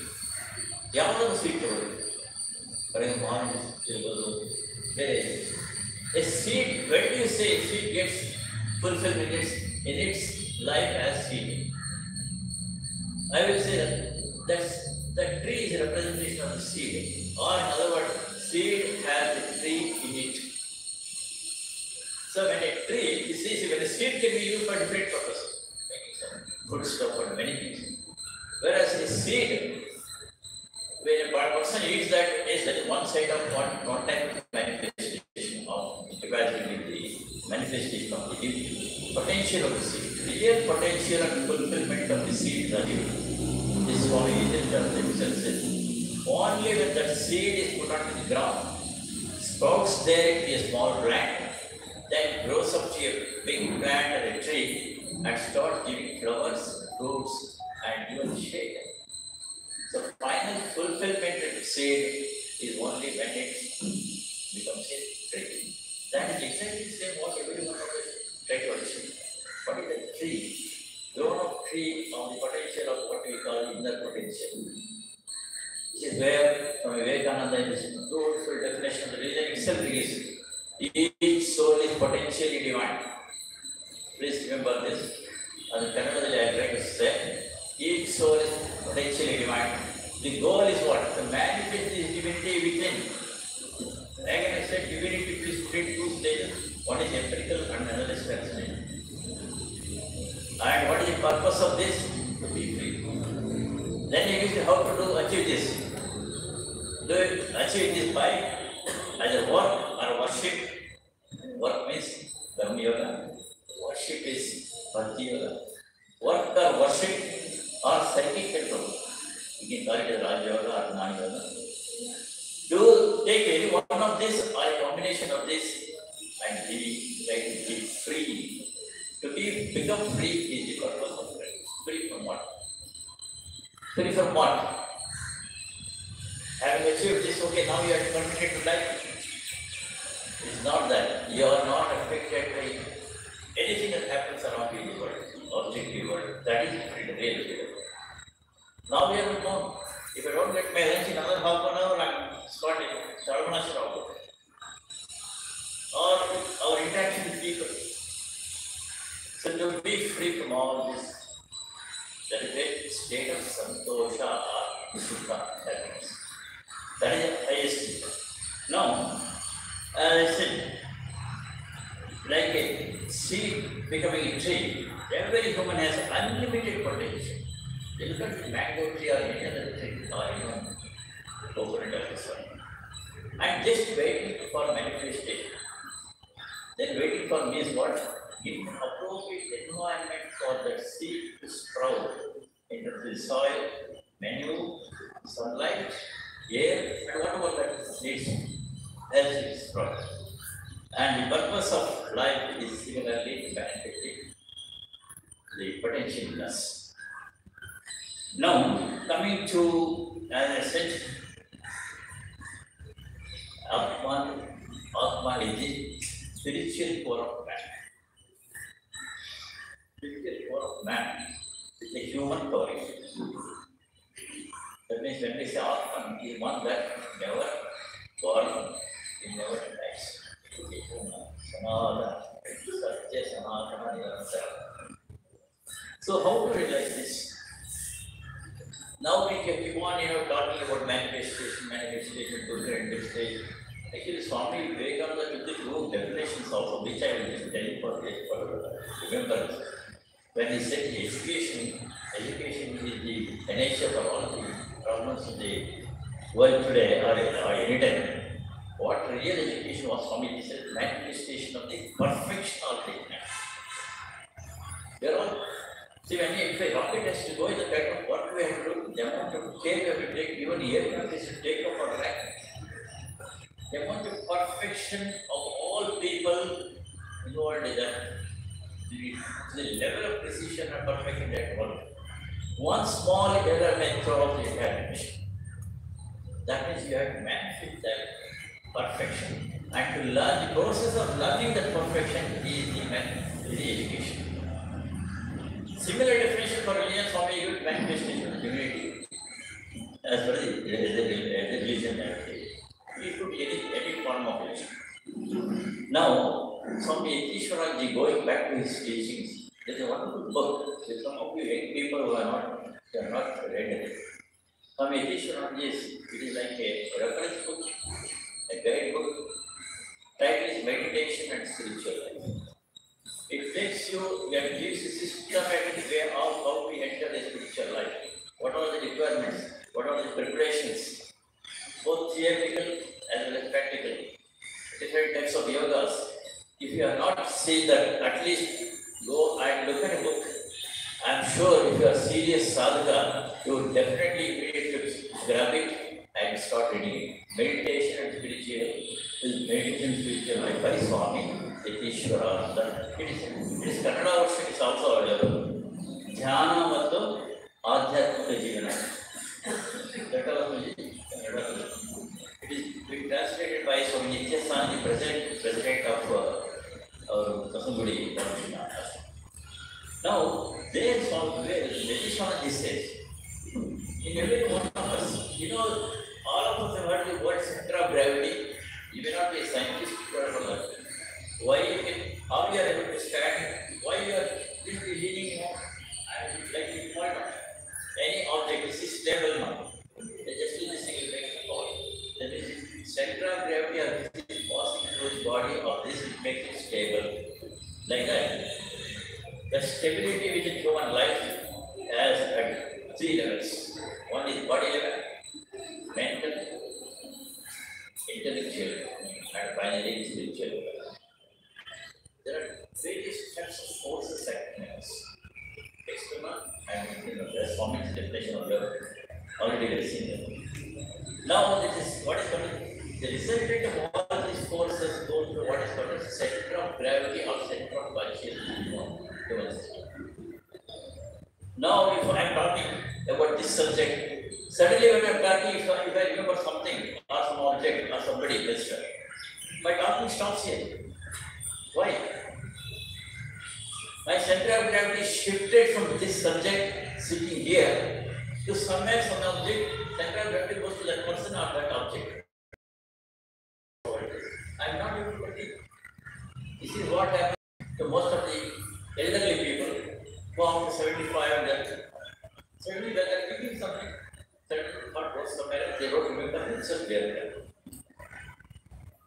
So, the center of gravity, as sadhakas, what we should take care is our mental process at any given time,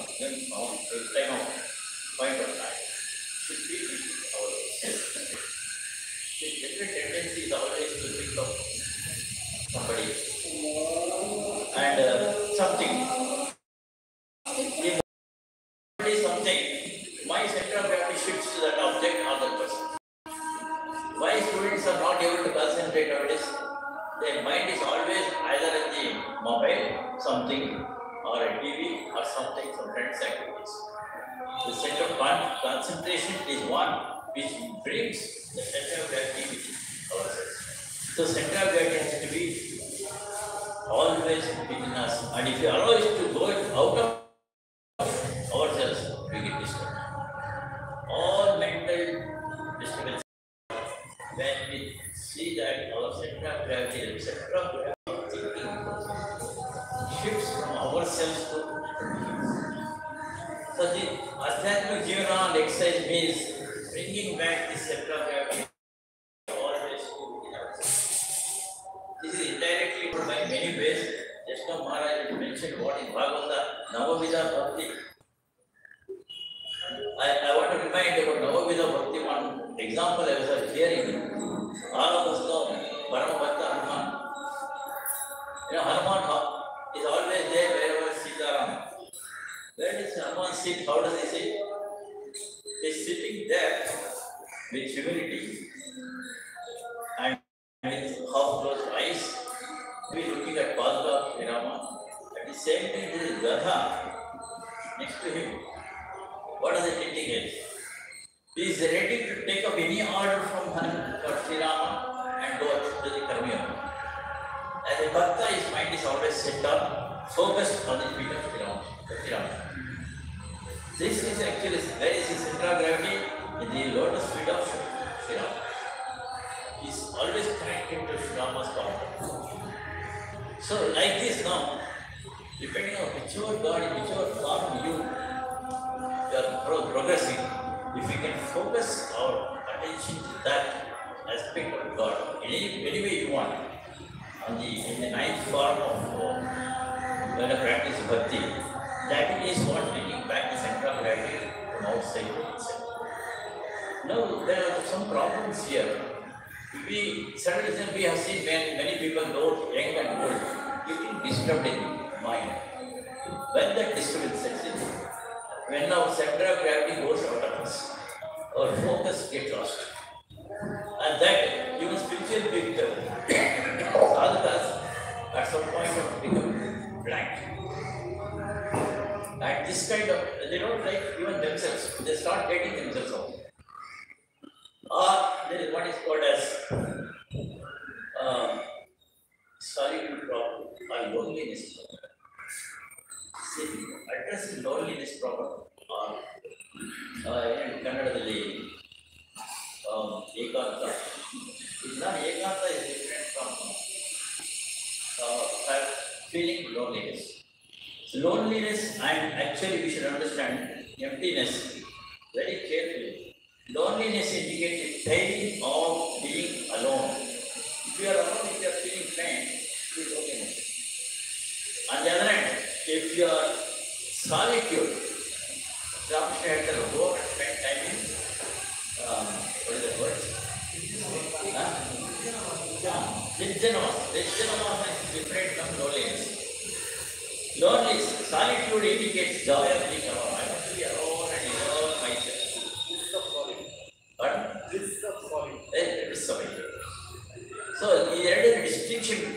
These two, one correspond to my center of gravity within myself, another is going out.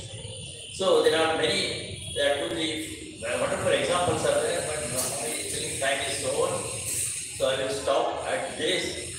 Only with how to practice this presence of God or to maintain the center of gravity in myself. But the best one shloka is today of remember. All of you are supposed to know it. Shankaracharya's Atma Atmam Girijamati Sahachara Prana Shariram Suham Puja Devyo Bhogarachana Nidra Samadhi Sthiti. What? Nidra Samadhi Sthiti Sanchara Palayo Pradakshana Vilihi Stotrani Giro Ejjat Karma Karomi Tattadakilam Shambho Dhamara. It is the most wonderful one slogan.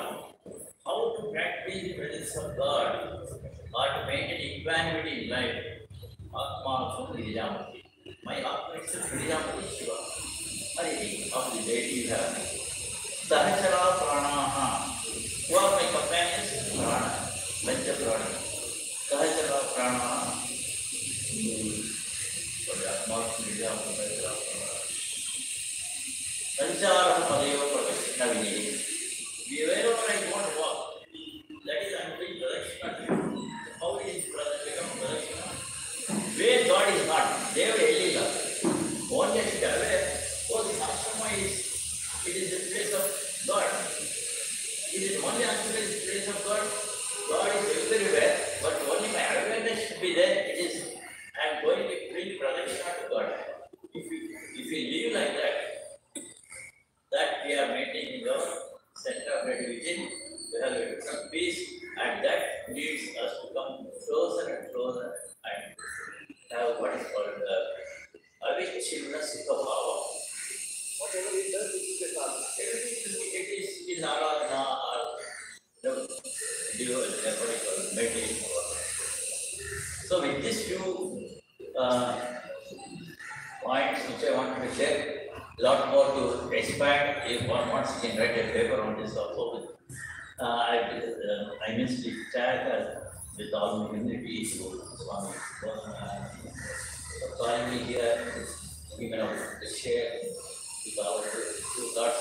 If there is anything wrong or not, and doesn't go with reasoning, please excuse me. I'm not either a pandit or a spiritual person. I am like any one of you. No, scientist is the profession. So thank you very much.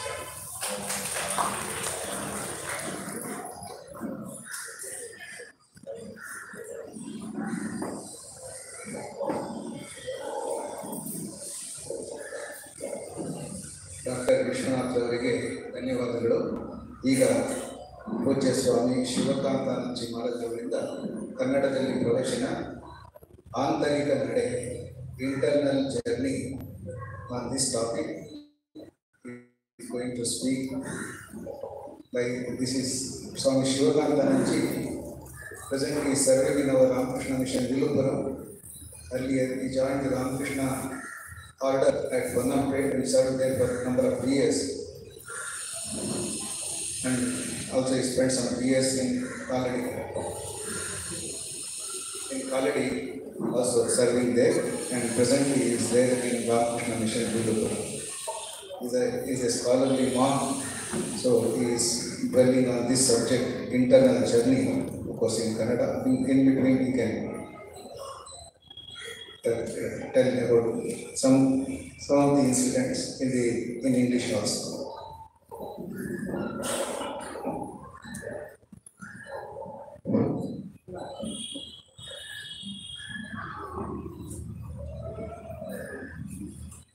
This is the token of love. I want to present a book to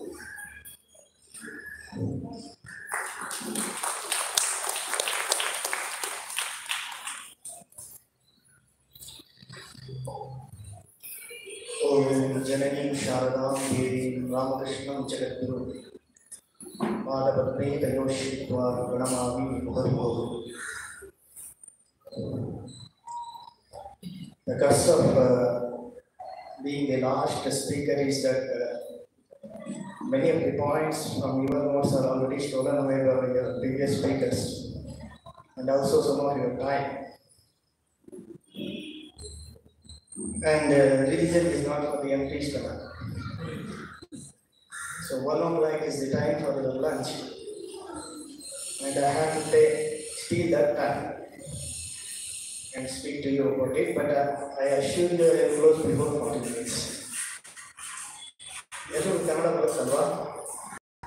Because from our time, when we were small boys, we knew that this part of Bangalore, people living in this part of Bangalore, we don't have to learn Kannada to survive. So that is the thing here. Anyway, I'm speaking in Kannada only, and as only is so required, I speak a few sentences in English. So, ಆಂತರಿಕ ನಡೆ, ನಾವೆಲ್ಲರೂ ಕೂಡ ಈ ಒಂದು ರಾಮಕೃಷ್ಣ ಮಠ ಅಂತ ಅವರಿಗೆ ಬರೋದು ಒಂದು, ಇನ್ನೊಂದು ಈ ಅಂತರ್ಗತ ಕ್ಯಾಂಪ್ಸ್ ಅಂತ ನಾವು ರೆಗ್ಯುಲರ್ ಮಾಡ್ತಾನೆ ಇರ್ತೀವಿ. ಇಲ್ಲಿ ಜನ ಎಲ್ಲ ಏನಂದರೆ ಸ್ಪಿರಿಚುವಲ್ ಇನ್ಪುಟ್ಸ್ಗೋಸ್ಕರ ಬರ್ತಾರೆ. ಶಾಸ್ತ್ರಗಳಿರ್ಬೋದು, ಶ್ರೀರಾಮಕೃಷ್ಣರು, ಶಾರದಾಮಾತೆ ವಿವೇಕಾನಂದರ ಜೀವನ ಮತ್ತು ಉಪದೇಶಗಳಿರ್ಬೋದು ಅದನ್ನೆಲ್ಲ ಚೆನ್ನಾಗಿ ಓದ್ಕೊಂಡಿರೋರು, ಮತ್ತು ಮಂತ್ರದೀಕ್ಷೆಯೂ ಕೂಡ ಆಗಿರೋದು. ಇಂಥವರೇ ರೆಗ್ಯುಲರ್ ಆಗಿ ಇಂತಹ ಒಂದು ಅಂತರ್ಗಳಿಗೆ ಬರ್ತಾರೆ. Because they want to get something extra, that's one point. And secondly also to enhance their spiritual practices. So ಆ ಒಂದು ಉದ್ದೇಶ ಇಟ್ಕೊಂಡು ನಾನು ಈ ಒಂದು ನಡೆ ಎನ್ನುವ ಒಂದು ವಿಷಯವನ್ನು ಪ್ರಸ್ತಾಪಿಸಲಿಕ್ಕೆ ಇಚ್ಛೆಪಟ್ಟೆ ಸ್ವಾಮೀಜಿಗಳೇ. ಸೊ ಈ ಒಂದು ಜರ್ನಿ ಅನ್ನೋದು ನಮಗೇನೋ ಹೊಸದಲ್ಲ. ಅಂದರೆ ಈಗಾಗಲೇ ಶುರು ಮಾಡಿರೋದು, ಅಂದರೆ ಇನ್ನು ಪ್ರೈಮರ್ ಅಂತ ಈಗಾಗಲೇ ನಾವು ಶುರು ಮಾಡಿದ್ದೇವೆ. ಒಳಗಡೆ ಮತ್ತು ಹೊರಗಡೆ ತೊಡಗುಗಳಿವೆ. ಅಂತಹ ಒಂದು ಸನ್ನಿವೇಶಕ್ಕೆ ಪೂರಕವಾಗುವ ಕೆಲವೊಂದು ಪಾಯಿಂಟ್ಸ್ಗಳನ್ನು ನೋಡೋಣ. ಸೊ ಪ್ರತಿಯೊಬ್ಬ ಮನುಷ್ಯನೂ ಕೂಡ ಇಂಟರ್ನಲ್ ಜರ್ನಿ ಯಾವಾಗ ಶುರು ಮಾಡಿದ್ದಾನೋ ಅವ್ರಿಗೆಲ್ಲರಿಗೂ ಕೂಡ ಒಂದು ಪ್ರಶ್ನೆ ಇದ್ದೇ ಇರುತ್ತೆ. ಯಾಕಪ್ಪ ನಾವು ಒಳಗಡೆ ಹೋಗಬೇಕು, ಯಾಕೆ ಹೀಗೆ ಆರಾಮಾಗಿ ಇರಬಾರದು ಅನ್ನೋದೊಂದು ಪ್ರಶ್ನೆ ಬರುತ್ತೆ. ಆ ಪ್ರಶ್ನೆ ಯಾವಾಗ ಬರ್ತಾ ಇರುತ್ತೆ, ಆ ಪ್ರಶ್ನೆ ಯಾವಾಗ ನಮ್ಮಲ್ಲಿ ತೀವ್ರವಾಗುತ್ತೆ ಅಂದರೆ when it gets intensified is then when the low comes in our life.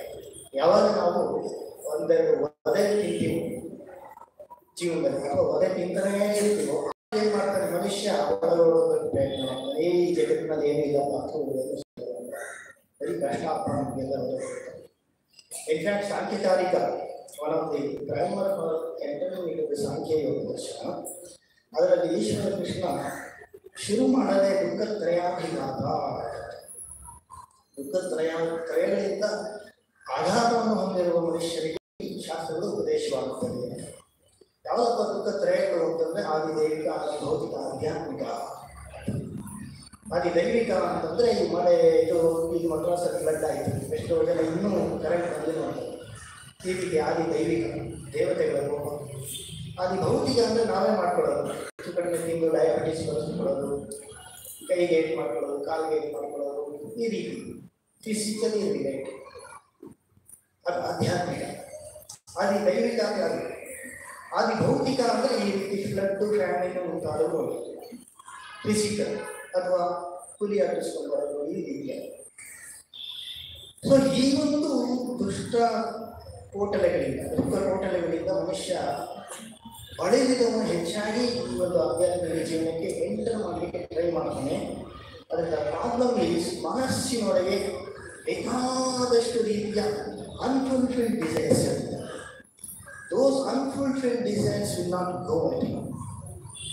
ಅದರಿಂದ once we start our intelligent journey, there will be a conflict at the initial points itself. And those initial points will drag you to the eternal period of time also. ಈ ಒಂದು initial conflicts ಇದೆಯಲ್ಲ, ಆಧ್ಯಾತ್ಮಿಕ ಜೀವನವೇ ಬೇಕು, ಭಗವಂತನೇ ಬೇಕು, ಭಗವಂತನೇ ಸಾಕು ಅನ್ನೋ ಒಂದು ಸ್ಥಿತಿ ಇದೆಯಲ್ಲ, ಅದು ಬರುವಷ್ಟೊತ್ತಿಗೆ ನಮ್ಮಲ್ಲಿರುವ ಆಸೆ ಆಕಾಂಕ್ಷೆಗಳು ಇನ್ನೂ ಏನೋ ಒಂದಷ್ಟು ರಸ ಇದೆ ಈ ಜಗತ್ತಿನಲ್ಲಿ ಏನೋ ಒಂದು ಥಾಟ್ ಇರುತ್ತೆ. ಆ ಥಾಟ್ ಏನು ಮಾಡ್ತಾ ಇರುತ್ತೆ ಅಂದರೆ ಮತ್ತೆ ಮತ್ತೆ ನಮ್ಮನ್ನು ಜೋಕಾಲಿ ಆಡಿಸ್ತಾ ಇರುತ್ತೆ. ಸ್ವಲ್ಪ ದಿವಸ ಒಳಗೆ ಹೋಗ್ತೀವಿ, ಸ್ವಲ್ಪ ದಿವಸ ಆಚೆಗೆ ಹೋಗ್ತೀವಿ, ಈ ರೀತಿಯೆಲ್ಲ ಆಗುತ್ತೆ. ಒಂದಷ್ಟು ದಿವಸ ಶುಗರ್ ಇರುತ್ತೆ, ಅವಾಗ ಏನು ಮಾಡ್ತೀವಿ ನಾವು, ಸಕ್ಕರೆ ಎಲ್ಲ ಕಂಟ್ರೋಲ್ ತಗೋತೀವಿ. ಯಾವಾಗ ಸ್ವಲ್ಪ ನಾರ್ಮಲ್ ಆಗುತ್ತೋ ಒಂದೆರಡು ಸ್ವೀಟ್ ತಿಂತೀವಿ, ಪರವಾಗಿಲ್ಲ, ಆಮೇಲೆ ಸುಸ್ತಾಗಿ ಮಾಡ್ಕೊಂಡು. ಇದೆಲ್ಲ ಮನುಷ್ಯನ ವೀಕ್ನೆಸ್ಸು ಅನ್ನೋ ಸ್ವಭಾವ. ಆದರೆ ಮನುಷ್ಯನಲ್ಲಿ ಏನಾಗುತ್ತೆ ಅಂದರೆ ಮನಸ್ಸಿನಲ್ಲಿ ಒಂದು ಅಂತರಾಳದಲ್ಲಿ ಯಾವಾಗಲೂ ಕೂಡ ಒಂದು ಕ್ವಶನ್ ಎಲ್ರಿಗೂ ಇರುತ್ತೆ. ಸಾಧಕರೇ ಆಗಿರ್ಬೋದು, ಆರ್ಡಿನರಿ ಪರ್ಸನ್ನೇ ಆಗಿರ್ಬೋದು, ತುಂಬ ಈ ಜಗತ್ತಿನಲ್ಲೇ ಯಾವಾಗ ಭೋಗ ಹೆಚ್ಚಿರುತ್ತೆ. ಕಮ್ಯುನಿಸ್ಟ್ ಎಲ್ಲ ಅದೇ, ಏನಿದ್ರು ಇಲ್ಲೇ ಇರೋದು, ಇಲ್ಲೇ ಸೊನ್ನೆ, ಇಲ್ಲೇ ಇರೋದು, ಅವ್ರ ಆ್ಯಕ್ಟಿವಿಟಿ ಅದೆಲ್ಲ. ಯಾರು ಆಧ್ಯಾತ್ಮಿಕವಾಗಿದ್ದಾರೋ ಇಲ್ಲ, ಇದಕ್ಕಿಂತ ಅತೀತವಾದ ಒಂದಷ್ಟು ಜರ್ನಿ ಇದೆ ನಮ್ಮ ಮನುಷ್ಯನಿಗೆ. ಇದರಿಂದ ಬೇರೆ ಲೋಕಗಳು ಇದೆ ಎಂಬ ಒಂದು ಸೀಕಿಂಗ್ ಆ ಮನುಷ್ಯನಿಗೆ. ಆ ಒಂದು ಅಂತರಾಳವಾದ ಒಂದು ಫೀಲಿಂಗ್ ಇದೆಯಲ್ಲ, that I am different from these things, the world is different from all these things. ಆ ಒಂದು ಫೀಲಿಂಗ್ ಏನು ಮಾಡುತ್ತೆ ಅಂದರೆ ಅವನ ಕೊನೆಗೆ ಆಧ್ಯಾತ್ಮಿಕ ಜೀವನಕ್ಕೆ ಮತ್ತು ಪರಿಪೂರ್ಣತೆಗೆ ಮತ್ತು ಮೋಕ್ಷಕ್ಕೆ ಕರ್ಕೊಂಡು ಹೋಗುತ್ತೆ. ಅಲ್ಲಿವರೆಗೂ ಅದು ಬಿಡೋದಿಲ್ಲ. ಜನ್ಮಾಂತರಗಳ ಮನುಷ್ಯನನ್ನ ಮುಕ್ತಿಯ ಆಕಾಂಕ್ಷೆ ಬಿಡೋದಿಲ್ಲ. ಮುಮುಕ್ಷತ್ವ ಎನ್ನುವುದು ಪ್ರತಿಯೊಬ್ಬ ಮನುಷ್ಯನನ್ನು ಬಿಡೋದಿಲ್ಲ, ಎಳಕೊಂಡು ನೀವೇನೇ ಮಾಡಿದ್ರು ಕೂಡ ಭಗವಂತ ನಿಮ್ಮನ್ನ ಕೈ ಹಿಡಿದುಕೊಂಡು ಕರ್ಕೊಂಡು ಬಂದನ್ನು ಅವನಿಗೆ ಹೋಗಿ ಹೋಗ್ತಾರೆ. ಎಷ್ಟೇ ಆಸೆ ಆಕಾಂಕ್ಷೆಗಳು ಇಟ್ಕೊಂಡಿದ್ರು ಕೂಡ ಅದು ಗ್ರ್ಯಾಜುಲಿ ಕಡಿಮೆ ಹಾಗೆ ಆಗುತ್ತೆ. ಸೊ ಅದರಿಂದ ನಾನು ಯಾರು ಅನ್ನೋದು, ಏಕೆ ಈ ಸೃಷ್ಟಿ ಎನ್ನುವುದು, ಏಕೆ ಹೇಗೆ ಇಂಥವುಗಳು ಬಂದೇ ಬರ್ತದೆ. ಆದರೆ ಈ ಒಂದು ಸೀರಿಯಸ್ನೆಸ್ ಅಬೌಟ್ ದಿಸ್ ಕ್ವಶನ್ಸ್ ಇರಲ್ಲ. They take it lightly all the question when it arises ಇದೆಲ್ಲ ಏನಿಲ್ಲ ಅಂತ. Or when they take it seriously, they will not going to stretch it for a very good period of time so that it will become right. To make it possible for us to make a stronger journey like great service.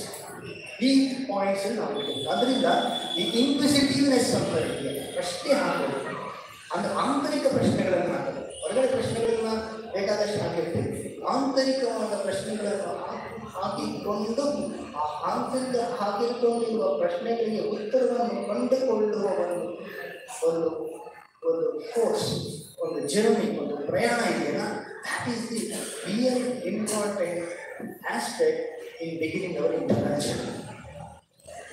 So ಅದಕ್ಕೋಸ್ಕರ ಈ ಸ್ವಾಮಿ ವಿವೇಕಾನಂದ ಜೀವನದಲ್ಲಿ ನಾವು ನೋಡ್ತೀವಿ. ಸ್ವಾಮಿ ವಿವೇಕಾನಂದರು ಪರಿಪಂಚರಾಗಿ ಶ್ರೀರಾಮಕೃಷ್ಣ ಸಮಾಧಿ ಮಹಾಸಮಾಧಿ ಆದಮೇಲೆ ಸ್ವಲ್ಪ ದಿವಸ ಆದಮೇಲೆ ಹಿಮಾಲಯ ಕಡೆ ಹೊರಟೋದು. ಹಿಮಾಲಯಕ್ಕೆ ಹೋಗಿ ಆ ಕಡೆಯಿಂದ ಗುಜರಾತ್, ರಾಜಸ್ಥಾನ ಆ ಕಡೆಯಿಂದ ಬಂದು ಆಮೇಲೆ ಸೌತಿಗೆ ಬಂದರು.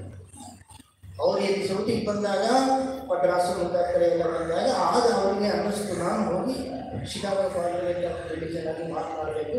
ಹಾಗೆಯೇ ಅವರ ಜೊತೆ ಇದ್ದ ಅಳಿಸಿಂಗ ಪೆರುಮಾಳ್ ಮುಂತಾದವರು ಆಗಲೇ ಭಕ್ತರಾಗಿದ್ದವರೆಲ್ಲ, ಸ್ವಾಮೀಜಿ ನಿಮಗಿರೋ ಕೆಪಾಸಿಟಿಗೆ, ನಿಮಗಿರೋ ಒಂದು ಎಬಿಲಿಟಿಗೆ ನೀವು ಅಲ್ಲಿಗೆ ಹೋಗಲೇಬೇಕು ಅನ್ನೋದೊಂದು ಇರಬೇಕು. ಆದರೆ ಚಾಯಿ ಇಚ್ಛೆ, ನಾನಿನ್ನೂ ಡಿಸಿಷನ್ ತಗೊಳ್ಳೋದಿಲ್ಲ ಅನ್ನೋ ಇದರಲ್ಲಿ ಇದ್ರು. Almost everything was going on. But ಹಣದ ಪ್ರಾಬ್ಲಮ್, ಅಡುಗೆಗೆ, ಪ್ರಯಾಣಕ್ಕೆ ಇದೆಲ್ಲ ನಡೀತಿದೆ.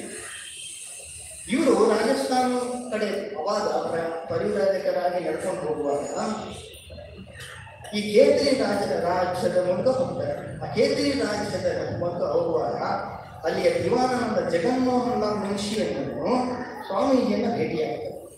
ಸ್ವಾಮೀಜಿಯನ್ನು ಭೇಟಿಯಾಗಿ ಅವರಿಂದ ಬಹಳ ಇನ್ಸ್ಪೈರ್ ಆಗ್ತಾರೆ.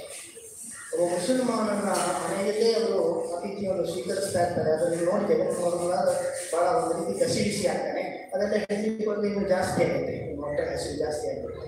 ಸೊ ಏನಾಗುತ್ತೆ ಅಂದರೆ ಅಲ್ಲಿ ಜಗನ್ಮೋಹನ್ ಲಾಲ್ ಇನ್ಸ್ಪೈರ್ ಆದಮೇಲೆ ಅವ್ರು ಏನು ಮಾಡಬೇಕಂದ್ರೆ, ಸ್ವಾಮೀಜಿ ನೀವು ನಮ್ಮ ರಾಜನನ್ನು ಭೇಟಿ ಮಾಡಬೇಕು.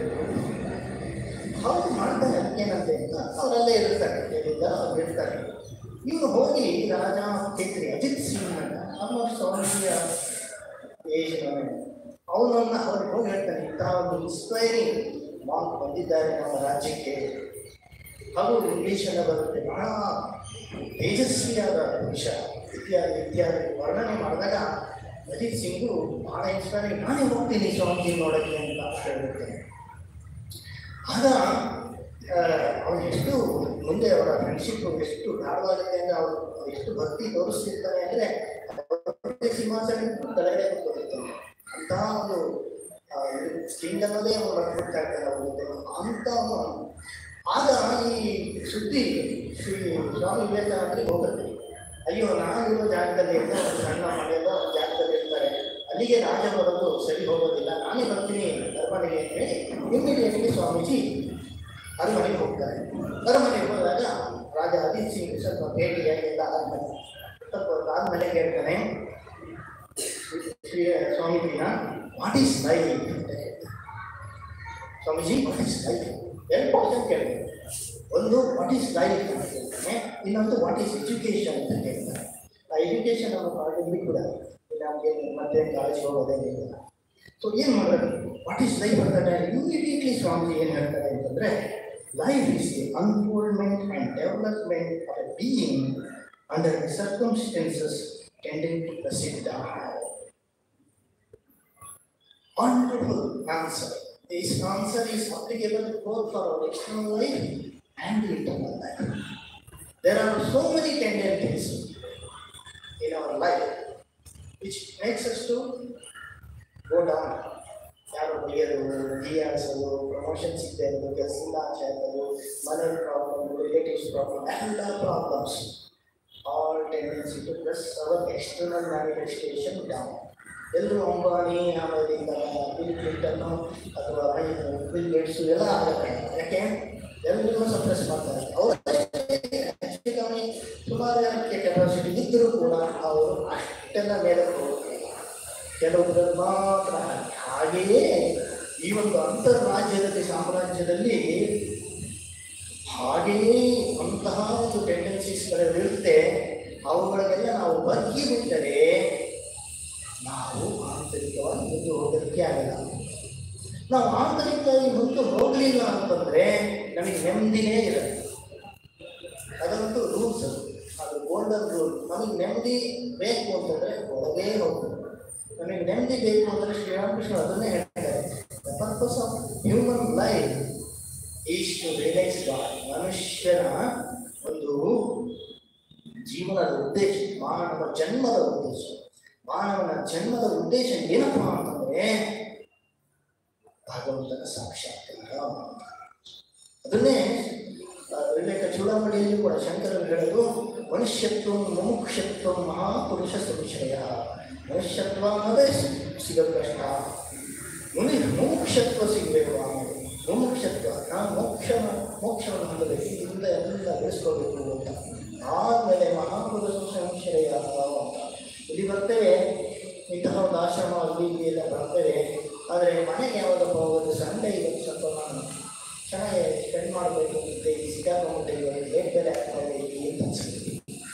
ಅದು ಟೆಂಡೆನ್ಸಿ ಮೈಂಡ್. ಒಳ್ಳೆಯದು ಸಿಕ್ಕಿದ್ರೂ ಕೂಡ ಅದನ್ನು ಆಸ್ವಾದನೆ ಮಾಡಬೇಕು. ಆ ಆಸ್ವಾದನೆಯ ಒಂದು ಪರಿಣಾಮ ಒಳಗೆ ಇಳಿಬೇಕು ಅಂತಂದರೆ ನಾವು ಈ ಒಂದು ದೃಢವಾದ ಹೆಜ್ಜೆಯನ್ನು ಇಡಲಿಲ್ಲ ಅಂತಂದರೆ ಬಹಳಷ್ಟು ಮನಸ್ಸು ಕೈಗೊಳ್ಳುತ್ತೆ, ಮುಂದೆ ಹೋಗಲಿಕ್ಕೆ ಬರಲಿಲ್ಲ. ಅದರಿಂದ ನಾವು ಈ ಒಂದು ವಿಷಯವನ್ನು ತಿಳ್ಕೋಬೇಕು. ಒಂದು ಏನು ಅಂತಂದರೆ, ಈ ಜಗತ್ತಿನಲ್ಲಿರುವ ಎಲ್ಲ ಫೋರ್ಸಸ್ಸು ನಮ್ಮನ್ನು ಅದನ್ನಲಿಕ್ಕೆ, ನಮ್ಮನ್ನು ತಳ್ಳಲಿಕ್ಕೆ, ನಮ್ಮನ್ನು ಡಿಫೀಟ್ ಮಾಡಲಿಕ್ಕೆ ಇದೆ. ಇನ್ನೊಂದು ಪಾಯಿಂಟ್ ಏನು, ನಾವು ಎಲ್ಲರೂ ಕೂಡ ಆತ್ಮಸ್ವರೂಪರೇ. ಒಂದಲ್ಲ ಒಂದು ದಿವಸ ನನ್ನಲ್ಲಿರುವ ನಿಜವಾದ ಆತ್ಮಸ್ವರೂಪ ನನ್ನನ್ನು ನಾನು realise ಮಾಡ್ಕೊಳ್ಳೋದಲ್ಲ. unless and until I realize my own self, my Atman will not leave me peaceful. ಆ ಶಾಂತಿಯನ್ನು ಪಡೀಲಿಕ್ಕೆ ಆತ್ಮ ಸಾಕ್ಷಾತ್ಕಾರ ಒಳಗೆ ಹೋಗುವುದೊಂದೇ ದಾರಿ ಅನ್ನೋದನ್ನು ನಿಶ್ಚಯ ಮಾಡಿಕೊಂಡು, ಅದನ್ನೇ ಈಗ ಅದ್ವೈತದಲ್ಲಿ ಆಮೇಲೆ ಶಂಕರರು ಹೇಳಿದ್ದು ವಿಶ್ವನಾಥ ಸ್ವರ್ಮಸ್ವಾಮ ಅಂತೆಲ್ಲ ಹೇಳಿದ್ರು. ಆ ಒಂದು ಎಕ್ಸ್ಪ್ಯಾನ್ಷನ್, ಅದನ್ನು ಎಕ್ಸ್ಪ್ಯಾಂಡ್ ಮಾಡ್ತಾರೆ, ಅದನ್ನು ಒಂದು ಮನಸ್ಸಿನಲ್ಲಿ ಇಟ್ಕೊಂಡು. ಅದೇನು ಅಂದರೆ ಪ್ರತಿಯೊಬ್ಬರೂ ಕೂಡ ಆ ಒಂದು ದಿಕ್ಕಿನಲ್ಲಿ ನಡೆದು ಅದನ್ನು ಪಡೆಯಲೇಬೇಕು. ಯಾಕಂದರೆ ನಾವೆಲ್ಲರೂ ಕೂಡ ಅದೇ ಆತ್ಮಸ್ವರೂಪ. ಶ್ರೀರಾಮಕೃಷ್ಣರು ಒಂದು ಕಥೆಯನ್ನು ಹೇಳ್ತಾರೆ. ಏನಪ್ಪ ಅಂತಂದರೆ, ಈ ಒಂದು ವರಾಹನ ಅವತಾರ ಆಗುತ್ತಲ್ಲ, ವರಾಹನ ಅವತಾರ ಪೃಥ್ವಿಯನ್ನು ಮೇಲೆತ್ತದ ಹಾಗೆಲ್ಲ ಆದಮೇಲೆ ಇನ್ನೊಂದು ಥರ ಕತೆ, ಯಾವ ಪುರಾಣದಲ್ಲಿ ಬರುತ್ತೋ ಗೊತ್ತಿಲ್ಲ. ಅದೇನು ಅಂದರೆ, ಇದು ಈ ವರಾಹ ಒಂದು ಹೆಣ್ಣು ಹಂದಿಯಾಗಿ ಇತ್ತಂತೆ.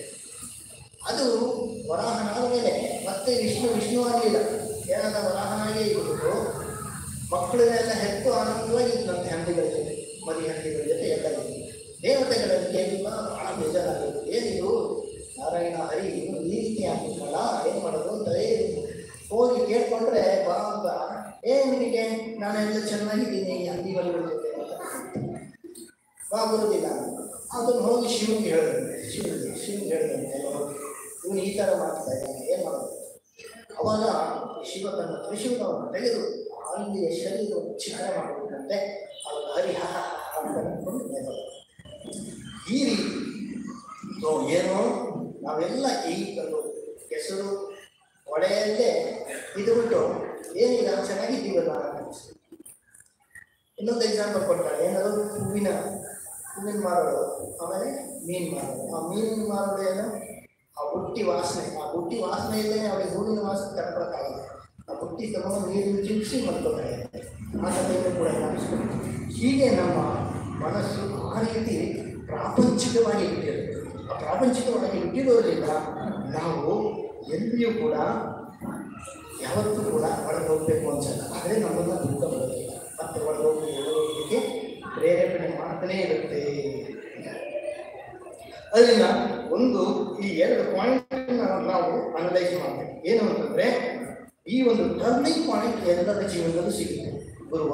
ಗುರುನೋ ಕನಸು ಅಥವಾ ಜೀವನದಲ್ಲಿ ಕಳ್ಕೊಳ್ಳೋದು, ಇಂಥ ನಾನಾ ದುಃಖಗಳು ಯಾವುದೋ ಒಂದು ಸನ್ನಿವೇಶದಲ್ಲಿ ಆಧ್ಯಾತ್ಮಿಕ ಜೀವನಕ್ಕೆ ಹೊರಗೆ ಹೋಗುವ ಟರ್ನಿಂಗ್ ಪಾಯಿಂಟ್ಸ್ ಎಲ್ಲರ ಜೀವನದಲ್ಲಿ ಬರುತ್ತೆ. ನಮ್ಮ ತಂದೆಗೆ ಹೇಳ್ತಿದ್ರು, ನಾನು ಈ ರೀತಿ ಆಗಬೇಕಂತಿದ್ದೀವಿ, ಎಲ್ಲರಿಗೂ ಒಂದು ಟರ್ನಿಂಗ್ ಪಾಯಿಂಟ್ ಬರುತ್ತೆ. ಅದನ್ನು ಗ್ರ್ಯಾಬ್ ಮಾಡಲಿಕ್ಕೆ ನಮಗೆ ಆಗುತ್ತೆ. ಆ ಒಂದು ಗ್ರ್ಯಾಬ್ ಮಾಡಲಿಕ್ಕೆ ಇವತ್ತೇ ಇಂದಿನ ದಿನವೇ ಶುಭ ದಿನ. ನಾನು ಈ ರಿಟ್ರೀಟಿಗೆ ಬಂದಿರೋದೇ ಅಕಸ್ಮಾತ್ ನೀವು ಅಲ್ಲೇ ಟರ್ನ್ ಆಗೋಗಿದ್ರೆ ಸರಿ, ಫುಲ್ಲು ಟರ್ನ್ ಆಗಿ ಈ ಕಡೆನೇ ಹೋಗ್ತಾ ಇದ್ರೆ ಸರಿ, ಅದೇ ಒಳ್ಳೆಯದು.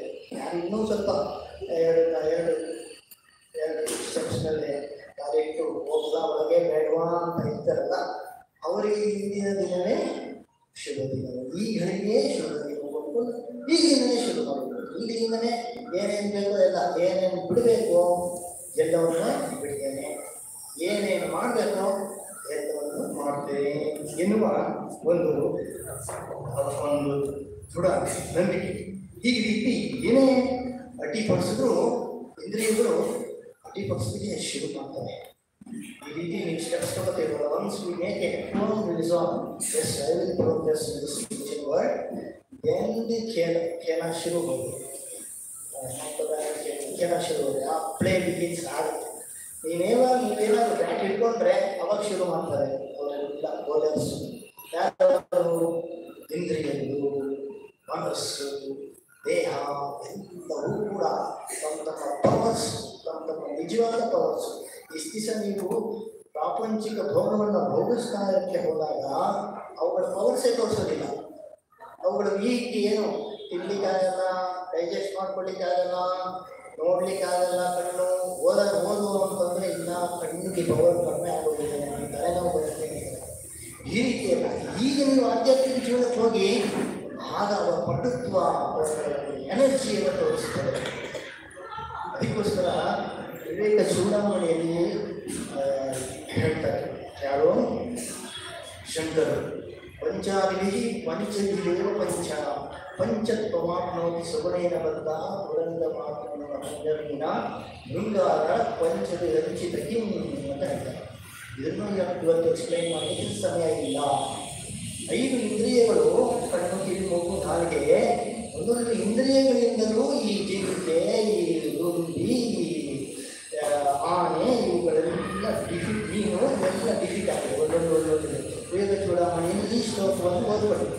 ಪಂಚಾದಿವಿ ಪಂಚದೇವಿಯ ಪಂಚಪರ್ವ ಓದ್ಕೊಳ್ಳಿ. ಅದರ ಮೀನಿಂಗ್ ನೋಡ್ಕೊಳ್ಳಿ. ಒಂದೊಂದೂ ಕೂಡ ಒಂದೊಂದೇ ಇಂದ್ರಿಯಗಳಿಂದ ಅವು ನಾಶವಾಗ್ತಾ ಹೋಗ್ತವೆ. ಇನ್ನು ಕೊನೆಗೆ 5 ಇಂದ್ರಿಯಗಳು ಪಾಲ್ಪೊಂದಾಗಿರೋ ಮನುಷ್ಯನ ಕಥೆ ಏನು? ಕ್ವಶನ್ ಮಾಡ್ತಾರೆ. ಅದು ಇಂದ್ರಿಯಗಳು. ಇನ್ನು ಇಂದ್ರಿಯಗಳ ಇಂದ್ರನಾದ ಮನಸ್ಸಿನ ಕಥೆಯಂತೂ ಕೇಳದೇ ಬೇಡ. ಮನಸ್ಸನ್ನ ಗೆದ್ದೋರು ಮಾತ್ರನೇ ಗೆಲ್ಲೋದು. ಚಿಲಂ ಜಗತ್ತೇನ ಕೇನ ಮನೋಹೀಯನ. ಯಾವನು ಮನುಷ್ಯ ಅಂತಂದ್ರೆ ಮನಸ್ಸು.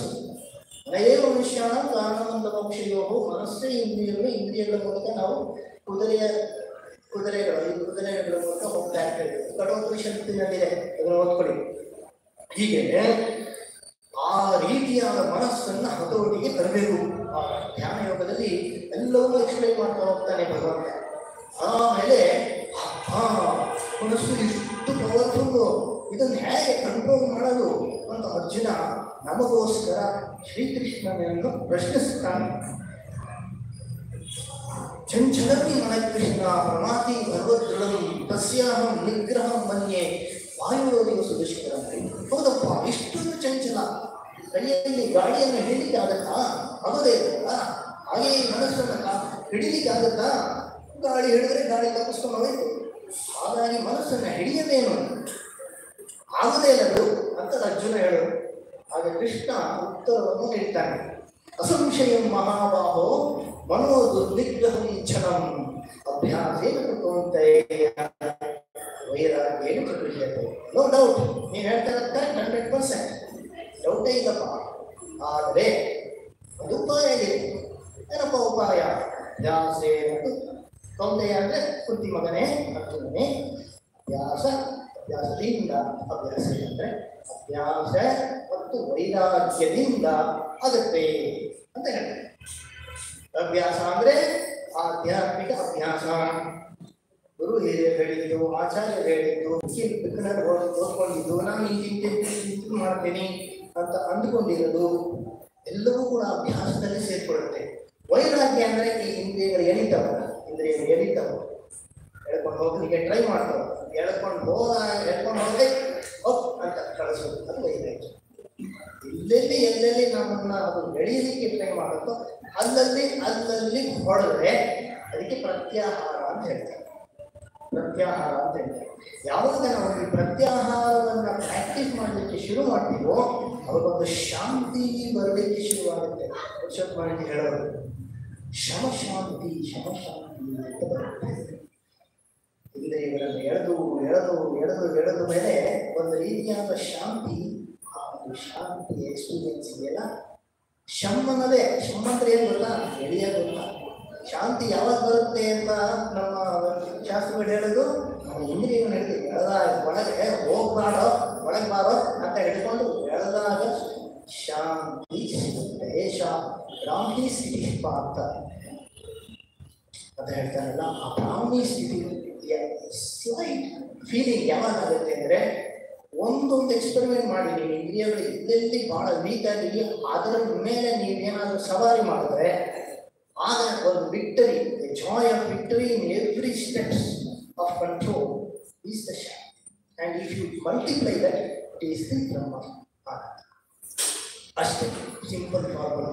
ಅಭ್ಯಾಸ ಮತ್ತು ವೈರಾಗ್ಯ. ಅದಕ್ಕೋಸ್ಕರ ಒನ್ಸ್ ಯು ಬಿಕಮ್ ಯೋಗಿ, ಎಲ್ಲಿವರೆ ಪರ್ಸನ್, ಆಗ you will feel everything become subtle. ಸಣ್ಣ ವಿಷಯ ಸೌಂಡ್ ಯಾರೋ ಒಂದು ಸ್ವಲ್ಪ ಜಾಸ್ತಿ ಹಾಲು ಮಾಡ್ತಾರೆ, ಸಟಲ್ನೆಸ್, ಸ್ವಲ್ಪ ಖಾರ ಜಾಸ್ತಿ ಆಗಿದೆ ಅನಿಸುತ್ತೆ.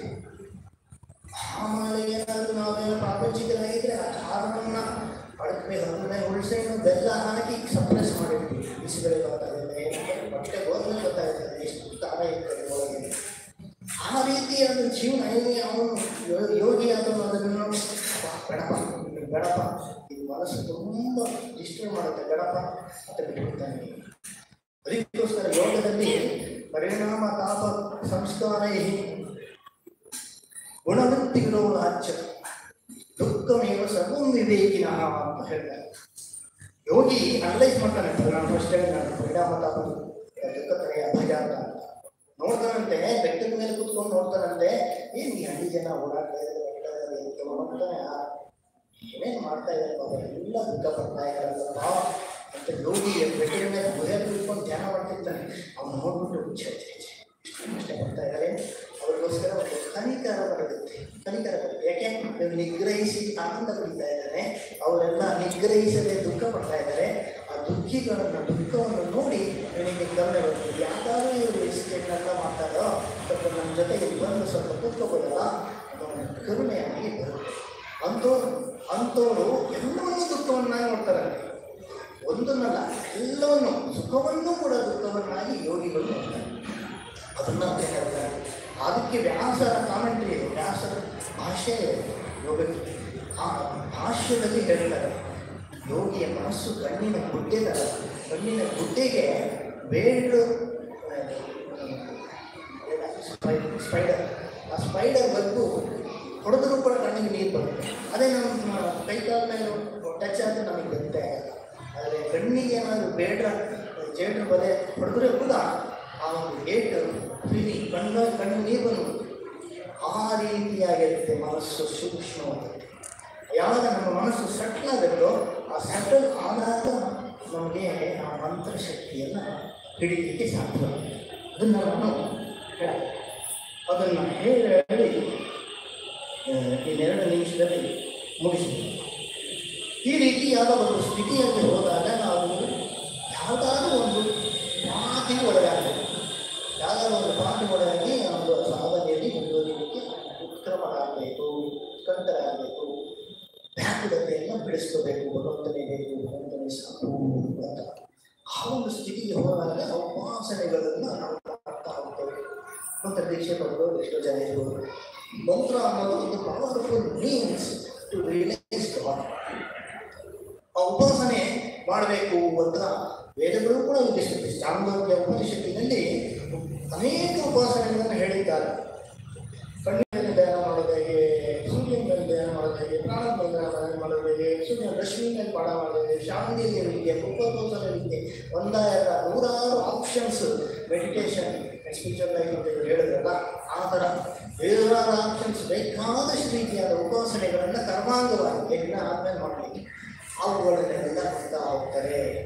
ಅವುಗಳು ಉಪನಿಷತ್ತಿನಲ್ಲಿ ಅಂದರೆ ನಮ್ಮ ಜ್ಞಾನದ ವಿಷಯಗಳ ಜೊತೆಗೆ ಬಂದಿದ್ದೆಲ್ಲ ಯಾಕೆ ಅಂತ ಹೇಳಿದಾಗ ಶಬ್ದಗಳು ಭಾಷ್ಯದಲ್ಲಿ ಮುನ್ನುಡಿಯಲ್ಲಿ ಹೇಳ್ತಾರೆ, ರಹಸ್ಯ ಸಾಮಾನ್ಯ ಸಾಮಾನ್ಯ ರಹಸ್ಯ ಸಾಮಾನ್ಯ. It comes from the secret parampara. Secret ರಹಸ್ಯ, ಸೀಕ್ರೆಟ್ ಅಂಡ್ ಸೀಕ್ರೆಟ್ ರಹಸ್ಯ ಮತ್ತು ಪವಿತ್ರವಾದ ಪರಂಪರೆಗೆ ಒಳಗಾಗಬೇಕು. ಅವಾಗ ಒಂದು ಗ್ರೇಸ್ ಇದೆ. ರಹಸ್ಯ ಸಾಮಾನ್ಯ, ಮನೋವೃತ್ತಿ ಸಾಮಾನ್ಯ, ಅದು ಕೂಡ ಮನಸ್ಸಿನ ವ್ಯಾಪಾರವೇ. ಬ್ರಹ್ಮವೃತ್ತಿ ಎನ್ನುವುದು ಕೂಡ ಮನಸ್ಸಿನ ವ್ಯಾಪಾರವೇ. ಅದರಿಂದ ಅದಕ್ಕೋಸ್ಕರ ಇದನ್ನು ಹೇಳಲಿಕ್ಕೆ ಹೋಗ್ತಾ ಇದ್ದಾರೆ ಅಂತ ಅಲ್ಲಿ ಶಂಕರರು ವಿವರಿಸ್ತೇವೆ. ಅದರಿಂದ ಮೆಡಿಟೇಷನ್, ಜಪ, these things are very important. Once you clean your slate clean ಆಗಿರಬೇಕು, ಅಂದರೆ ಮನಸ್ಸು ಪವಿತ್ರವಾಗಿರಬೇಕು. ಪವಿತ್ರವಾಗಿ ಮಾಡ್ಕೊಂಡಾಗಿದೆ ಯಾವುದರಿಂದ, ಅಭ್ಯಾಸವೇನಾಗಿದ್ದರಿಂದ. ಆ ಪವಿತ್ರವಾದ ಮನಸ್ಸಿನಲ್ಲಿ ಮಾತ್ರ ಭಗವಂತನ ಬಂದು ಕೂತ್ಕೋತಾನೆ. ನಮ್ಮ ಮನಸ್ಸು ಬಾತ್ರೂಮ್ ಥರ ಇದ್ದರೆ ಭಗವಂತನ ಕರೆಯಕ್ಕಾಗಲ್ಲ. ನಮ್ಮ ಮನಸ್ಸನ್ನು ಹೊಂದಿದ ಮನಸ್ಸನ್ನು ಮನೆಯನ್ನು ಚೆನ್ನಾಗಿ ತೊಳೆದು ಶುದ್ಧ ಮಾಡಿ ಉಳಿಕಡ್ಡಿ ಹಚ್ಚಿ ಎಲ್ಲ ಮಾಡಿ ಆಮೇಲೆ ಅವನನ್ನು ಕರಿಬೇಕು. ಕರಿಯಕ್ಕೂ ಕೂಡ ಅವರು ಯೋಗ್ಯ ರಾಜಾದಿ ರಾಜ. ಅವನನ್ನು ನಮ್ಮ ಹೃದಯಕ್ಕೆ ಕರಿಬೇಕಾದ್ರೆ ನಾವು ವ್ಯವಸ್ಥೆ ಮಾಡ್ಕೊಂಡು ಕರಿಬೇಕಂದ್ರೆ, ಈಗ ನಮ್ಮ ಮನೆ ನಾಳೆ ಚೀಫ್ ಮಿನಿಸ್ಟರ್ ಬರ್ತಾನೆ ಅಂತ ಇದು ಮನೆ ಯಾವ ರೀತಿ ಆ ರೀತಿ ನೆಟ್ಟಿರ್ತಾರೆ. ಹಾಗೆ ಚೀಫ್ ಮಿನಿಸ್ಟರ್ ಲಕ್ಷಾಂತರ ಚೀಫ್ ಮಿನಿಸ್ಟರು ಸಮಾನ ಅಲ್ಲ ಅವರು. ಅಂಥವರು ನಮ್ಮ ಮನೆಗೆ ಬರಬೇಕು ಒಂದು ಮಂದಿರಕ್ಕೆ ಅಂದರೆ ಯಾವ ರೀತಿ ನಾವು ಕ್ಲೀನಾಗಿರಬೇಕು, ಮನಸ್ಸನ್ನು ಕ್ಲೀನಾಗಿರಬೇಕು ನೀವು ಯೋಚನೆ ಮಾಡಬೇಕು. ಅದರಿಂದ ಆಗ ಅಲ್ಲಿ ಭಗವಂತನ ಒಂದು ಸಾಮೀಪ್ಯ ಸಾಯುಜ್ಯ ಉಂಟಾಗುತ್ತೆ. ಭಗವಂತನ ಹಾಗೂ ಗುರುಗಳು ಕೊಟ್ಟಿರುವ ನಾಮ ಎರಡು ಒಂದೇ. ನಾಮ ರೂಪ ಭೇದ ಅಂತ ಹೇಳ್ತಾರೆ. ಇದು ಮೀಮಾಂಸಾ ಶಾಸ್ತ್ರದಲ್ಲಿ ಅರ್ಥ ಎನ್ನುವುದಕ್ಕೆ ಏನು ಅಂತಂದ್ರೆ, ಪ್ರತಿಯೊಂದು ಶಬ್ದಕ್ಕೂ ಕೂಡ ಶಕ್ತಿ ಇದೆ ಅಂತ ಹೇಳ್ತಾರೆ. ಅದನ್ನ ಎಕ್ಸಾಂಪಲ್ ಕೊಡ್ತಾರೆ. ಗಾ ಮಾನಯ ಅಂತ ಹೇಳ್ತಾರೆ. ಹಸು ತಗೊಂಡು ಬಾ ಅಂತ ಹೇಳ್ತಾರೆ. ಹಸು ತಗೊಂಡು ಬಾ ಅಂತ ಹೇಳಿದ ತಕ್ಷಣ ಅವನ ಆಳು ಹಸುವನ್ನು ಬರ್ತಾನೆ ಅಂದ್ರೆ ಏನರ್ಥ, ಇವನು ಹೇಳಿದ್ದಕ್ಕೆ ಅಷ್ಟೊಂದು ಶಕ್ತಿ ಇದೆ. ಕೆಲಸ ಮಾಡಿಸೋಷ್ಟು ಶಕ್ತಿ ಯಾವುದರಲ್ಲಿದೆ, ಮಾತಿನಲ್ಲಿದೆ. ಹಾಗೆಯೇ ಭಗವಂತನ ನಾಮವನ್ನು ಉಚ್ಚಾರಣೆ ಮಾಡ್ತಾ ಮಾಡ್ತಾ ಮಾಡ್ತಾ ಭಗವಂತನನ್ನ ನಾವು ಹೇಗೆ ಯಶೋದೆ ಅವನಿಗೆ ಹಗ್ಗ ದಾಮೋದರ ಅಂತ ಹೆಸರುವ ಹಗ್ಗವನ್ನು ಕಟ್ಟಿ ಎಳೆದೋ ಹಾಗೆ ನಾವು ನಾಮವೆಂಬ ಜಪಮಾಲೆ ಒಂದು ಚೈನ್ ತರ, ಸೈಕಲ್ ಚೈನ್ ತರ ನಿಮಗೆ ಪರಮಾತ್ಮನನ್ನು ಜೀವಾತ್ಮನನ್ನು ಸೇರಿಸುವ ಒಂದು ಲಿಂಕ್, ಅದನ್ನು ಹಿಡಿಕೊಂಡು ನಾಮವನ್ನು ಹಿಡಿದುಕೊಂಡು ನಾವು ಪವಿತ್ರವಾದ ನಮ್ಮ ಹೃದಯದಲ್ಲಿ ನಾಮವನ್ನು ಹಿಡಿದುಕೊಂಡು ಬೆಳೆದಾಗ ನಾಮವನ್ನು ರಾಮ ಕೃಷ್ಣ ಅಂತ ಕರೆದ ತಕ್ಷಣ ನಿಮ್ಮ ಮಕ್ಕಳು ಓಡ್ ಬರ್ತಾರಲ್ವಾ, ಹಾಗೇ ಅವನು ಓಡ್ ಬರ್ತಾನೆ. ಹೆಸರು ಕೂಗಿದ್ರೆ ಸಾಕು, ನಾಮದಲ್ಲಿ ಅಷ್ಟೊಂದು ಶಕ್ತಿ. ಆ ನಾಮವನ್ನ ಶಕ್ತಿಯುತವಾಗಿ ಮಾಡಬೇಕು. ಆ ನಾಮವನ್ನು ಶಕ್ತಿಯುತವಾಗಿ ಹೇಗೆ ಮಾಡಬೇಕು ಅಂತ ತಂತ್ರದಲ್ಲಿ ವಿಸ್ತಾರವಾಗಿ ಹೇಳಿದ್ದಾರೆ. ಶಬ್ದವು ಹೇಗೆ ಆಗುತ್ತೆ ಅಂತ ಅದಕ್ಕೆ ಭಾವ ಅಂತ ಹೇಳ್ತಾರೆ. ಪರ ಪ್ರತ್ಯಕ್ಷಿತಿ ರೂಪ ಪಶ್ಯಂತಿ ಪರದೇವತಾ ಮಧ್ಯಮ ವೈಖರಿ ರೂಪ ಮಹಿಮ ಸಂಸ್ಕಾರ. ಅದರಲ್ಲಿ ವಿವರಣೆ ಸಿಗುತ್ತೆ. ಆ ವಿವರಣೆಯನ್ನು ಕೂಡ ನೋಡ್ತೀವಿ. ಇದಕ್ಕೋಸ್ಕರ ಭಕ್ತಿ ಎಂಬುದು is A interaction between god and devotee. ಶ್ರೀರಾಮಕೃಷ್ಣರು ದಕ್ಷಿಣೇಶ್ವರರು ತಮ್ಮ ಕೊಠಡಿಯಲ್ಲಿ ಕೂತಾಗ ಒಂದು ಕಿರಣ ಹೋಗಿ ಆ ಒಂದು ಕೃಷ್ಣನ ದೇವಸ್ಥಾನದಲ್ಲಿ ಟಚ್ ಆಯ್ತು. ಅದಾದಮೇಲೆ ಭಾಗವತಕ್ಕೆ ಟಚ್ ಆಯ್ತು. ಮತ್ತೆ ಅವ್ರು ಹೇಳ್ತಾರೆ, ಭಾಗವತ ಭಕ್ತ ಭಗವಾನು ಒಂದೇ. ಶಾಸ್ತ್ರರು ಭಕ್ತನು ಹಾಗೂ ದೇವತನು. ಭಕ್ತ ಭಗವಾನ್ ಮೂರು, ಜನಾರ್ದನ ಜನಾರ್ದನ ಜಗತ್ತು ಜೀವ ಯಾವ ಬೇಕಾದ್ರೂ ತಗೊಳ್ಳಿ, ಎಲ್ಲವೂ ಕೂಡ ಒಂದೇ ಆಗುತ್ತೆ ಯಾವಾಗ ನಾವು ಒಂದಾಗ್ತೀವೋ ಅವನಲ್ಲಿ. ಅದಕ್ಕೋಸ್ಕರ ರೂಪ ಗೋಸ್ವಾಮಿ ಭಕ್ತಿಯನ್ನು ಸ್ವಾದಿನಿ ಅಂತ ಹೇಳ್ತಾನೆ. ಅದು ಒಂದು ಶಕ್ತಿ ಅಂತ ಹೇಳ್ತಾನೆ. ಭಕ್ತಿ ಒಂದು ಶಕ್ತಿ. ಆ ಶಕ್ತಿಯಿಂದ ಭಗವಂತನು ಓಡಿ ಬರ್ತಾನೆ. ಹ್ಲಾದಿನಿ ಅಂತಂದ್ರೆ ಆಹ್ಲಾದ ನೀಡುವ ಒಂದು ಶಕ್ತಿ. ಭಗವಂತನಲ್ಲಿ ನಾವು ಭಕ್ತಿಯನ್ನು ಬೆಳೆಸ್ಕೊಂಡಾಗ ಏನಾಗುತ್ತೆ ಅಂದರೆ ನಮಗೆ ಖುಷಿ ಆಗುತ್ತೆ, ಆನಂದ ಆಗುತ್ತೆ. ವಿಶ್ವನಾಥ ಅಂತ ಹೇಳಿದ್ರಲ್ಲ, what is happiness?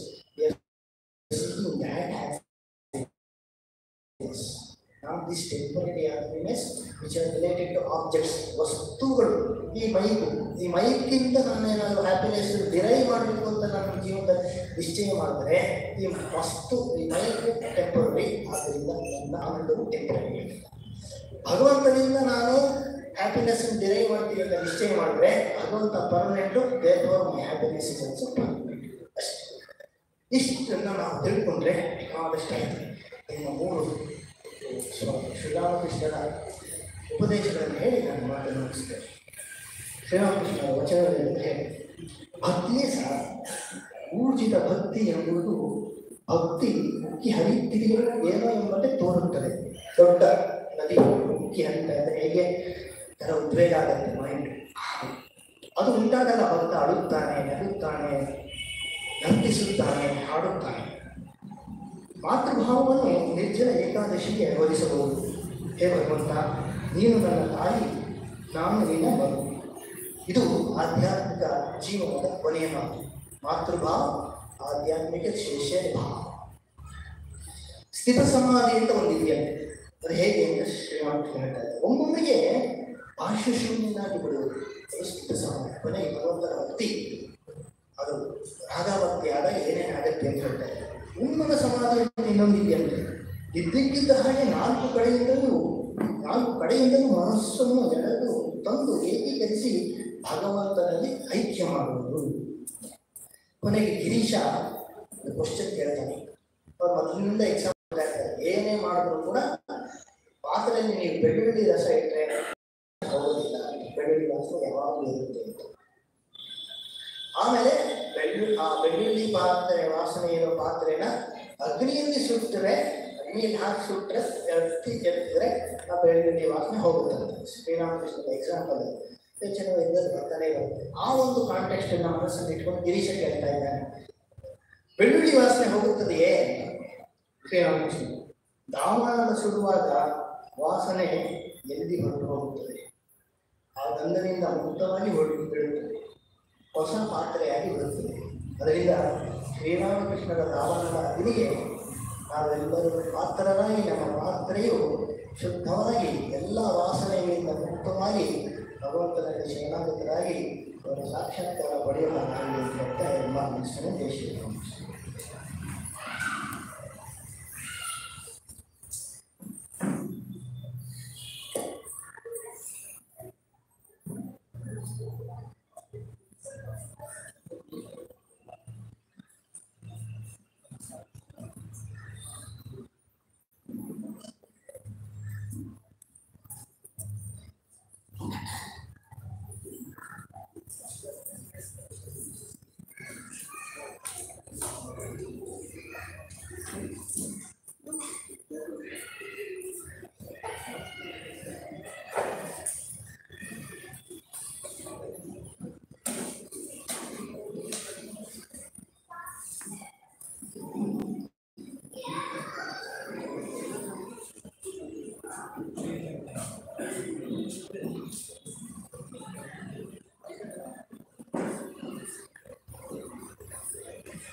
Namo Prabhu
ತೆರಳಬೇಕಾಗಿ ಕೇಳಿದ್ದೇವೆ. ಬರುವ ತಿಂಗಳು 1ನೇ ತಾರೀಕು ಕಲ್ಪತರು ದಿನ ಆಚರಣೆ ಆಶ್ರಮದಲ್ಲಿ ಮಾಡಲಾಗುತ್ತೆ. ಭಕ್ತಾದಿಗಳು ಹೆಚ್ಚಿನ ಸಂಖ್ಯೆಯಲ್ಲಿ ಭಾಗವಹಿಸಬೇಕಾಗಿದೆ. On January 1st, there will be Kalpataru celebrations will be there in the ashram.